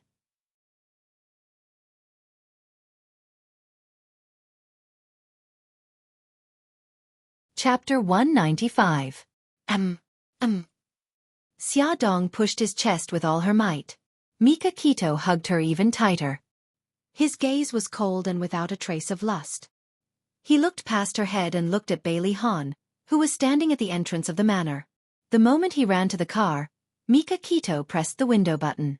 The glass slowly rose and completely blocked Bailey Han's line of sight. Xia Dong bit Mika Kito's lips forcefully. Bai Tang Shen abruptly let go of her and stepped on the accelerator. The Meiba and Hertz sped off. Bailey Han ran over, but he missed. Xia Dong's eyes welled up with tears. Brother Shin, you're too much. I'm too much? It's been 5 years. Don't tell me you still don't understand my feelings? Mika Kito's cold gaze was fixed on the road ahead. He was very agitated and sped up. Xia Dong's face was pale. She covered her abdomen with one hand and clutched the seatbelt with the other. Her voice was trembling. Brother Shin, don't drive so fast. Mika Kito ignored her words and shouted agitatedly. Xia Dong, I love you. I've loved you for 5F King years. How can you ignore my feelings and throw yourself into another man's arms? Xia Dong looked at the man who was as violent as a lion in shock. He said he loved her? She thought he only treated her as a younger sister. Her shocked expression made him even angrier. He slammed on the brakes, and the friction between the tires and the concrete made an ear-piercing screech. He held her shoulders and shouted at her. You idiot! If I didn't love you, why would I accompany you to China? She didn't know how to answer him. She was an idiot. She thought Siki was just gossiping and daydreaming when he said he loved her. She didn't expect it to be true. Brother Shin, I'm sorry. I didn't know. I've always treated you as my big brother. Mika Kito's heart ached. He held her arm tighter and tighter. Big brother? Just big brother?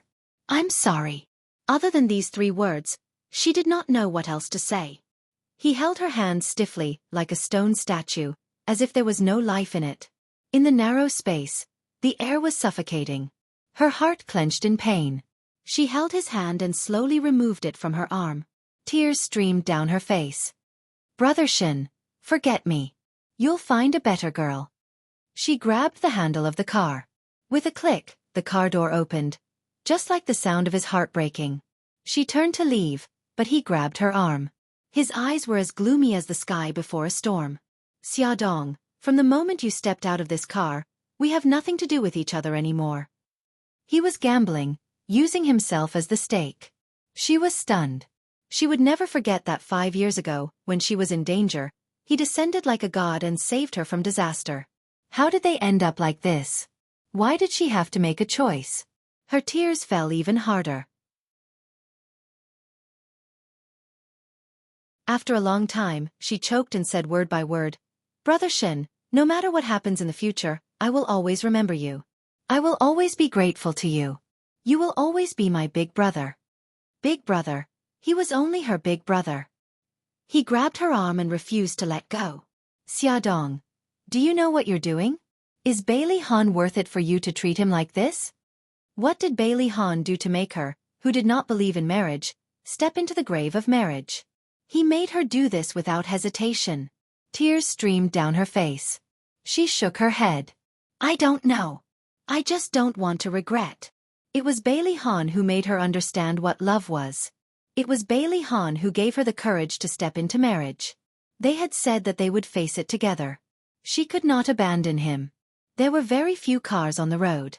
As far as the eye could see, only the two of them were in a deadlock by the roadside. He grabbed her arm and she stood stiffly at the door. His expression was getting colder and colder. Something like crystals seemed to shatter in his eyes. Her heart throbbed in pain, but she held it in and did not say anything. After a long time, a car sped past them. The whistling wind lifted a corner of her skirt. He slowly let go of her hand. She took a step back. The car door slammed shut. Meiba and he sped away and disappeared from her sight in the blink of an eye. Xiaodong squatted on the ground and cried bitterly. The old mansion was built halfway up the mountain. Now she was standing at the foot of the mountain. She wanted to hail a car to go up, but not a single one passed by. She took out her phone and hesitated whether to ask Bailey Han to pick her up. However, she was also worried that Han would misunderstand her. What should she do? If she walked up, there were still a few kilometers to go. After thinking about it, she decided to ask Bailey Han to pick her up. She thought that as long as she explained it clearly, he would definitely believe her. She dialed Bailey Han's phone, but no one answered for a long time. She did not give up and dialed 2 more times. Finally he picked up. She was delighted and said, Han, can you come and pick me up? I'm at the foot of the mountain now. There was a pause on the other side of the phone. Old Madam's cold voice came through. What kind of wife are you? Your husband has fainted, and you're still having fun outside. Xiaodong said agitatedly. Han fainted? How is he? Old Madam said angrily. You still know how to care about him. Grandma, Before she could finish speaking, the phone beeped with a busy tone. Xiaodong was burning with anxiety. She did not know what had happened to Bailey Han and why he had fainted. However, when she heard Old Madam's anger, she knew that his condition must be very serious. She did not dare to think too much about it. She lifted her skirt and ran up the mountain. Fortunately, she was wearing flats, so she was not too tired from running. However, she was worried about the baby in her belly, so she did not dare to run too fast. After running for nearly 10 minutes, she saw a car driving over from afar. It approached from afar until it stopped in front of her. An unfamiliar face stuck out from the window. Young mistress, Old Madam asked me to pick you up. Xiaodong said, thank you, and hurriedly got into the car. The car drove into the manor. She hurriedly got out of the car and walked into the living room. She happened to see the butler sending Suja downstairs. She hurriedly went up to him and asked, Dr. Su, how is Han? Suja looked at her meaningfully. When he was driving to Bailey's house just now, he saw this woman and a man tugging at each other by the roadside. Although it was not convenient for him to say too much as an outsider, he still could not help but want to say a few words on behalf of Han. Xiaodong, we can be considered old acquaintances. I want to remind you that Han loves you very much. He loves you with his own life. Please cherish him. He has not woken up yet. You can go upstairs to see him. Xiaodong was stunned. She did not quite understand what he was implying. However, when she heard that Han had not woken up yet, she was very worried. What happened to him? Why did he suddenly faint? It's not convenient for me to say this. If there's nothing else, I'll take my leave first. Xiaodong returned to the room.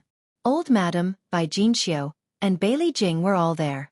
According to the butler, the 3 children had been persuaded to go back to their own rooms. When Old Madam saw her, her gaze turned cold. Where did you go just now? Xiaodong glanced at Bailey Han who was lying on the bed and replied, A friend came to visit me. We chatted for a while at the foot of the mountain. What kind of friend must call you out of the house for a chat? Old Madam's voice was harsh. She had just heard from the security guard at the gate that he had seen Xiaodong go out and get into a car parked by the roadside. Xiaodong's fingers clenched tightly. It's Mika Kito. He came back from Japan. When he heard that I was married, he specially came to visit me. I was afraid of causing a misunderstanding, so I did not invite him in. Old Madam said angrily, Do you know that Han fainted at the gate? He must have seen something and was so angry that he fainted. Tell me, what did you do?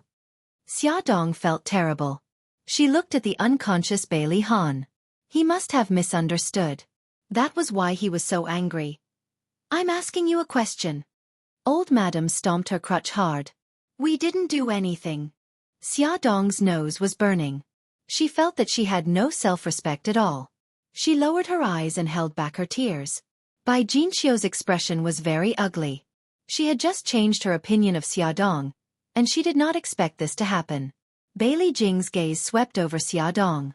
She hugged Old Madam's arm and gently persuaded, "Grandma, don't be angry. Be careful not to hurt your body. When Big Brother wakes up, everything will be clear. Grandma, you're tired too. Let me help you back to your room to rest, okay?" Old Madam sighed and looked at Bailey Han with heartache. She said, "Bailey, take good care of young master." With that, she walked out of the room with Bailey Jing's help without even looking at Xiaodong. The sound of the door closing came from behind. Only she and Bailey Han were left in the room. She bit her lip, forced back her tears, and sat by Bailey Han's bed. His handsome eyebrows were slightly furrowed, and his thin lips were tightly pursed. He seemed to be in pain. She held his hand with heartache and whispered in his ear, "Ah Han, I'm so worried. Wake up quickly, okay? If you misunderstand, I'll explain. I've already made it clear to Brother Shen." She whispered a lot and told him everything that had happened between her and Mika Kito, but he was still in a deep sleep and showed no signs of waking up. She stayed by his side the whole time. During this time, the three little guys came by once, but they were quickly coaxed away by the servants. Bailey Jing also came by, but she stood quietly behind her without saying a word. In the evening, Bailey Han came back from the company. When he heard that his son had fainted, he quickly went upstairs to visit him. Xiaodong politely called him Dad. He grunted and said, "You're tired too. Go downstairs for dinner and rest for a while." She pursed her lips. "I'm not hungry. I'll stay here with Ahan." Bailey Han's face darkened. "Even if you're not hungry, the baby in your stomach will be. Even if Ahan is awake, he won't want to see you like this. Be good and go downstairs for dinner." Foley Song Shu 566.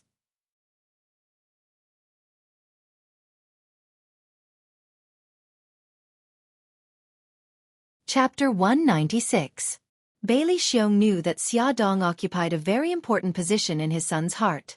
In order to improve their relationship, of course, he had to accept Xiaodong, so he really cared about her. This sentence seemed to be a reprimand, but in fact, it was full of concern. It warmed Xiaodong's heart. "I know, Dad." Bailey Xiong's voice softened. "Let's go downstairs and eat first." Without Bailey Han at the table, everyone's mood was a little heavy. No one spoke. Bailey Jing looked around and said with a smile, "Daddy, I haven't seen you for 2 years. You seem to be younger than before." Bailey Xiong smiled. "I'm old. Jing, when do you plan to go to the company to help Daddy?" Bailey Jing picked up a piece of braised fish and put it on his plate. She raised her eyebrows and smiled. "Daddy, you can ask Big Brother and Second Brother for help with the company. I want to do something different." "Tell Daddy, what do you want to do?" "I want to go to the poor mountainous areas to teach." Bailey Xiong almost choked. Before he could express his opinion, Bai Jinxiu frowned and said unhappily, "Little Jing, quickly give up on this idea." "Aya, let me finish." Bailey Jing sighed helplessly. "I won't be there for long. I'm just going to those places to take a look and learn about the situation of those poor schools. Then I'll raise some money for them." The old madam said slowly, "Doing charity is a good thing, and I support it. If you want to donate to those schools, I won't stop you, but I won't allow you to do it as a career. Little Jing, you're the eldest miss of our Bailey family. You have to think about our family. You've been willful for so many years, and you can't be willful anymore. Think about what I just said." Bailey Jing said unhappily, "I know, Grandma." Bailey Xiong said, Okay, let's eat before the food gets cold." Xiaodong had no appetite. She barely finished half a bowl of rice and left her seat early. After going upstairs, she fetched some hot water and wiped Bailey Han's face and hands with a wet towel. Suddenly, his fingers moved. She held his hand excitedly and called out his name. "Ahan. Ahan." His eyelids moved and he slowly opened his eyes. He looked at her blankly, as if he didn't recognize her. Ahan, how are you? Where else do you feel uncomfortable? She helped him sit up and put a pillow behind his back. He looked and asked, "Where's Yun Qian?" She held her breath and forced an ugly smile. Ahan, do you know who I am? Bailey Han looked at her blankly. He shook his head slowly and asked stubbornly, "Where's Yun Qian?" Ahan, what's wrong with you? I'm Xia Dong. Xia Dong grabbed his hand excitedly.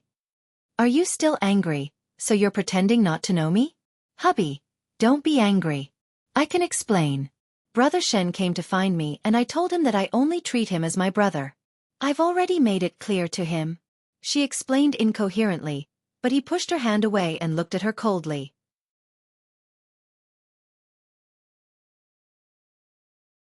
I want to see Yun Qian.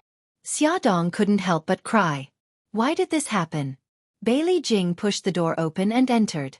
She saw Bailey Han sitting at the head of the bed and said in surprise, "Brother, you're awake." Xia Dong, why are you sitting on the ground? Are you okay? Xia Dong secretly wiped her tears and stood up from the ground. With her back facing her, she said, "I'm fine, Xiao Jing. Your brother is awake. Please inform Grandma and Dad so that they won't be worried." Bailey Jing could hear that she was still sobbing. She raised her eyebrows in surprise but didn't say anything. She closed the door and went to inform the family. Silence. Complete silence. Xia Dong's shoulders trembled slightly as she slowly controlled her emotions. Bailey Han stared at her coldly and persistently made his request. I want to see Yun Qian. Call her and ask her to come see me. She held his shoulders. Ahan, I beg you. Don't be like this, okay? Go away. I don't know you. He pushed her away again, and because he used too much force, she almost hit the bedside table. His arm swept across, and the cup on top of it fell to the ground with a clatter. The boiling hot tea spilled all over the carpet.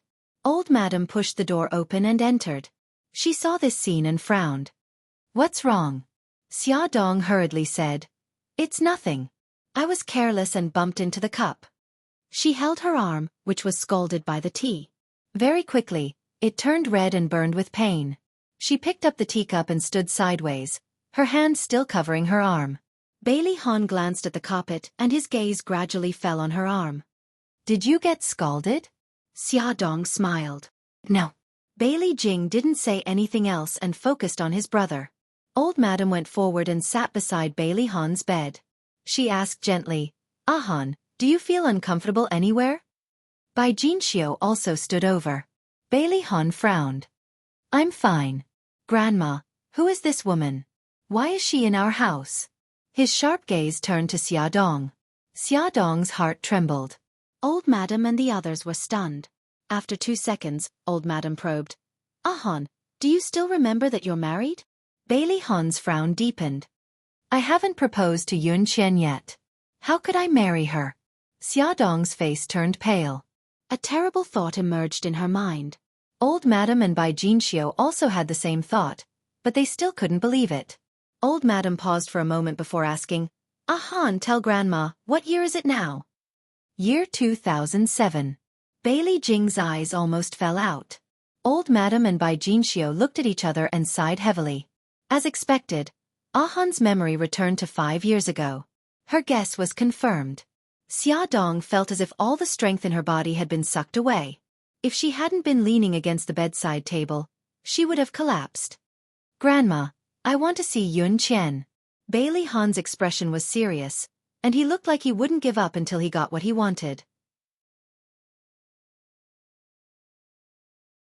Old Madam sighed helplessly and turned her eyes to Xia Dong. The implied meaning was obvious. Xia Dong forced a smile and said, "Grandma, since Ahan wants to see Miss Su, let's ask Miss Su to come over." Old Madam nodded and called the servant to get the phone. She personally called the Su family. It was Mrs. Su who picked up. After exchanging some pleasantries, Old Madam said, "Huilan, is Yun Qian here?" "Auntie, Yun Qian is resting upstairs." "What's the matter?" Old Madam was a bit embarrassed. Ahan suddenly married Xia Dong and didn't give the Su family any explanation. The two families hadn't been in contact for a long time. Suddenly calling Su Yunqian to visit Han was a bit abrupt. "Auntie, if you have something to say, just say it. We'll definitely help if we can. Huilan, it's like this. Han is sick and wants to see Yunqian. Can you ask Yunqian to come over?" Mrs. Su was silent for a moment. "Auntie, Yunqian is still sad because of Han's marriage. I'm worried that she..." Old Madam sighed. "I know. If you can't, then forget it. I won't make things difficult for you. How about this, Auntie? I'll ask Yunqian first and see what she thinks." After more than 10 minutes, Mrs. Su called and said that Su Yunqian was willing to come over to visit Bailey Han. She would arrive in about an hour. "Grandma, Mom, you can go back and rest. I'm fine now." Bailey Han seemed to have just noticed Bailey Jing and asked curiously, "Jing, why are you back? Is school on holiday?" The corner of Bailey Jing's mouth twitched. She didn't know what other expression to make except for a bitter smile. She patted his shoulder. "Brother, you..." "Sigh, forget it. You should rest well. I'll go upstairs first." Old Madam and the other two left. Bailey Han looked at Xia Dong. "Who are you? A new maid hired by the family?" Xia Dong admired herself for being able to squeeze out a smile at a time like this. "If I say that I'm your wife, would you believe me?" Bailey Han's handsome face darkened. He said coldly, "Get out. Han, listen to me. Get out." He yelled at her, not listening to her explanation at all. "Okay, I'll get out." Her eyes were covered with a layer of mist. She turned around resolutely and walked out of his room. The corridor was empty. She suddenly didn't know where to go. She went downstairs, walked out of the living room, and walked under the grape rack. Sitting on the rattan chair and looking at the stars in the sky, he suddenly felt very tired. In the quiet night, the cool breeze blew the fragrance of flowers. She didn't know how long she had been sitting there, but the scene of Bailey Han proposing to her suddenly appeared in her mind.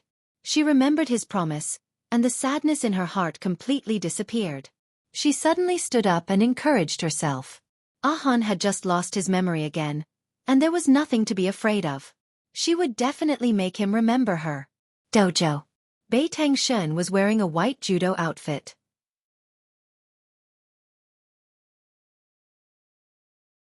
He was like a lion that went berserk in the center of the arena, smashing his opponents to the ground one after another. Inside the martial arts hall, there were cries of anguish. Zhang Dao put his hands behind his back and stood at the door with a cold expression. He was slightly worried that his boss couldn't control his emotions and threw him out as well.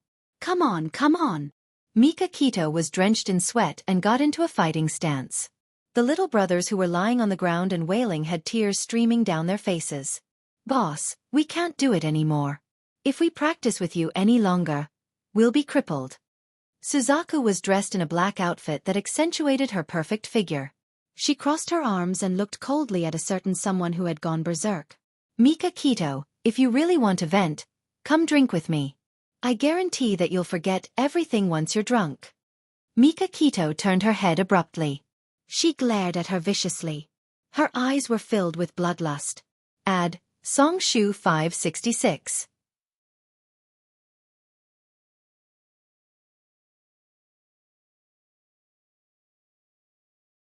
Chapter 197. The vermilion bird wasn't afraid in the slightest, and her lips curled into a sneer. "You don't dare?" Mika Kito's voice was cold. "I, Mika Kito, dare not do anything." "Then come with me." On the top floor. The night wind was blowing and the stars were twinkling. Two tall figures stood by the railing and looked at each other coldly. Vermilion Bird threw a can of beer at Bai Tangshen. Bai Tangshen casually grabbed it and pulled the tab open with a bang. "I'll accompany you." Vermilion Bird also opened a can of beer, and with a leap, sat on the 2-meter-high platform. Bai Tangshen also jumped up and sat beside her. The two of them didn't say anything. They raised their heads and gulped down the wine. Soon, they finished the bottle of wine. The empty bottle was thrown to the roof, making a clanking sound. Again. Suzaku took out a can of beer from behind her back and handed it to him. He took the can of beer and glanced at her from the corner of his eye. He saw 2 cans of beer behind her. After drinking the 2 cans of beer, His expression was normal. He said coldly, "It's too boring to drink like this. Why don't we have a competition to see who can drink more?" Suzaku was expressionless. "There's a winner and loser in a competition. What are you going to bet?" Mika Kito looked at her sharply. "Freedom. If you win, I'll give you back your freedom." Suzaku smiled. "Okay. If you win, I'll work for you for the rest of my life." The contract she signed with Mika Kito was only for 20 years. Now, she was betting her freedom. Two pairs of cold and emotionless eyes met. They clinked their cans of beer, signaling the start of the competition. Cans of beer were downed one after another, and empty cans were thrown to the roof one after another. The two of them sat on the high platform like two machines, mechanically repeating the action of downing beer. The starlight poured down on them, breeding feelings of loneliness and sadness. After drinking for an unknown amount of time, Vermilion Bird's eyes began to blur. The beer had already risen to her throat. She covered her mouth and burped. Slightly drunk, she said, "Why didn't you kill me back then?" She knew that this man loved Xiaodong to the core. She kidnapped and hurt Xiaodong, but she did not expect that he would spare her life. Mika Kito's eyes were also blurry. He took a sip of beer and said indifferently, "I have an agreement with you." She sneered. "Agreement? What's the use of an agreement for a man like you?" He was not the kind of person who would abide by an agreement. She had already seen how ruthless he could be in Japan. He turned to look at her. Under the starlight, there was a cold smile on her beautiful face. Her eyes were a little drunk, and there was a charm in her coldness. He had to admit that she was very beautiful. "You can take it that I value talent." Her rosy lips curved. She looked at the bright night view of the city and said indifferently, "I won't be grateful to you. Sometimes losing freedom is worse than death." "I know. I don't need your gratitude." He looked into the distance. There was a port, and the lights were shining brightly, guiding the ships out to sea. But the guiding light in his heart had been extinguished. He had loved her for 5 years, but she did not belong to him. The sadness in his heart could not be expressed. It turned into melancholy and poured into his heart together with the beer. It was so bitter that his eyes flashed like broken glass. The can of beer in his hand was empty again, just like his heart. After a long time, the night wind blew, bringing with it the noise of the city and the sound of the sirens. Two bodies lay on the high platform, motionless. Suddenly, a pair of pitch-black eyes opened. His cold gaze made people shudder. She turned to look at the person beside her. His eyes were closed and his brows were tightly knitted. His entire body was emitting a strong smell of alcohol. Suzaku called him softly. "Mika Kito?" He frowned impatiently and turned his back to her. Her slender fingers slowly slid down to her calf, and she pulled out a sharp dagger from her small leather boot. She looked at his broad back and raised the dagger high. It was this man who had destroyed her freedom and her pride. He even used her beloved Director Lin to force her. If she killed him, she could regain her freedom and reunite with Director Lin. The biting cold murderous aura suddenly expanded, ready to be released. She raised her hand high and stabbed down heavily. But at the last moment, she controlled herself. She was crazy, really crazy. If she killed him, how could she escape the Yamaguchi-gumi's pursuit? How could she save Director Lin from Japan? The alcohol kicked in, and she almost did something she regretted. She put down the dagger and quietly put it back into her boot. Then, she pretended that nothing had happened and lay quietly beside him. Mika Kito suddenly turned around. His eyes were like ice, and he didn't look drunk at all. He said coldly, "Why didn't you do it?" Suzaku's back broke out in cold sweat. It turned out that this man wasn't drunk at all. He must have been pretending. He definitely didn't believe in her loyalty, so he took the opportunity to test her. "Why didn't you do it?" He stared at her coldly, as if he wanted to see through her organs. Her lips moved and she said calmly, "If I kill you, I won't be alive. Although I hate not having freedom, there are important people who are worth it for me to give up my freedom. You're only half a second away from death." His right hand moved, and only then did she see clearly that he was holding a very small pistol. If she did not stop her assassination, then his bullet would not hesitate to pierce through her heart. Her eyes darkened. "I won't be so stupid in the future." He glanced at her and sat up from the podium. You're a good drinker. She smiled and said, you can hold your liquor well too. We're tied. So the bet is invalid. He stretched out his right hand and raised it in mid-air. She also stretched out her right hand, and the two of them gave each other a hard slap. Xiaodong came out from the back garden and returned to the living room. She simply treated the burn on her arm. Fortunately, it wasn't very serious. A servant came forward. Young mistress, old madam has asked you to stay in the guest room for the night. I've already tidied up the guest room on the second floor. If you need anything, just call me. Okay, I got it. Sorry to trouble you. Han didn't remember her, so she couldn't go back to her room to rest. Her guest room was arranged to be at the end of the second floor. Before she went back to her room, she went to Xiao Bao's room. Xiaoyi happened to be there as well. She told her about Bailey Han's situation, and the two little guys were stunned. Xiaoyi rubbed her chin and sighed. How did Daddy's memory go back 5 years? Moreover, it was before Su Yunqian left the country. Xiao Bao puffed up her cheeks and looked disgusted. Daddy actually wants to see Su Yunqian. What will he say to her? Could it be a proposal? Xiaoyi frowned. It can't be. Who would propose in the middle of the night? Xiaodong's mouth twitched. The first time Bailey Han proposed to her was in the middle of the night. Could it be that he was really going to propose to Su Yunqian? No matter what the three of them were worried about, Su Yunqian arrived as promised. Xiaodong stood at the top of the stairs and watched her walk up leisurely. She looked like a woman who had walked out of a painting in the misty Jiangnan. There was a hint of sadness in her every frown and smile, which was just enough to make people feel pity for her. She seemed to have lost some weight, and there was a hint of sadness in her eyes, which made her look even more beautiful and elegant. She was wearing a white dress, and her long hair was simply draped over her shoulders. A small part of her fair neck was revealed when she hung her head, and it had an alluring glow under the light. She walked up to Xiaodong and smiled faintly. Congratulations. Xiaodong smiled. Thank you. She elegantly brushed her long hair behind her ear. I'll go upstairs to see Grandma first. I'll go to Han's room later. Xiaodong's smile was still the same. Okay. Song Yunxian went upstairs. Song Yunxian did not know what old madam had said to her, but Song Yunxian came downstairs after about 10 minutes. Hearing Song Yunxuan's footsteps, Xiaodong pushed the door open and stood in the corridor to wait for her. Su Yunqian curled her lips and her smile was a little dazzling. I know where Han's room is. I don't need to trouble you to take me there. Xiaodong said faintly. I'm his wife. This is the basic courtesy to treat guests. Miss Su, please.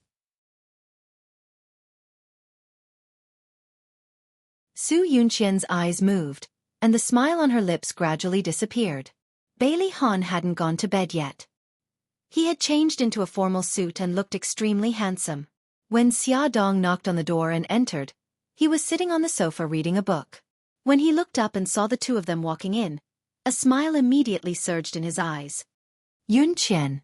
Su Yunqian went forward and hugged him affectionately. Han, I missed you so much. Bailey Han hugged her tightly. I missed you too.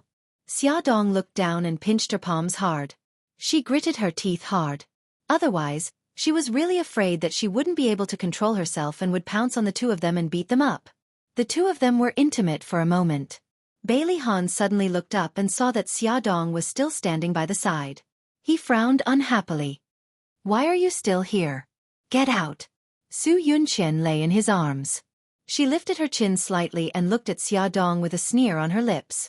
Xiaodong bit the tip of her tongue hard and smiled. Okay, I'll go out now. Han, you have to have a good chat with the guests. Bailey Han frowned. What did this woman mean? When Xiaodong went out, she put a small listening device in her hand into the antique vase. This was given to her by Xiao Yi. She said that with this device, she would be able to eavesdrop on what Su Yunqian and Bailey Han were talking about. The little girl automatically confessed that she had done this before. Su Yunqian leaned into Bailey Han's arms. How long had it been since he hugged her? She couldn't help but reach out and hug his waist tightly. Perhaps his memory had returned to 5 years ago. God had given her a chance to start over. Bailey Han stroked her long hair. Yunqian, why did you lose weight? Su Yunqian chuckled. If I said that I lost weight because I missed you so much that I couldn't eat or sleep, would you feel sorry for me? Silly, am I not by your side? Bailey Han hugged her even tighter. Attention, Song Shu 566. You're tuning in to the Xiaofan's Wuxia Tales YouTube channel. Don't forget to subscribe and join us on this journey to catch the most captivating stories.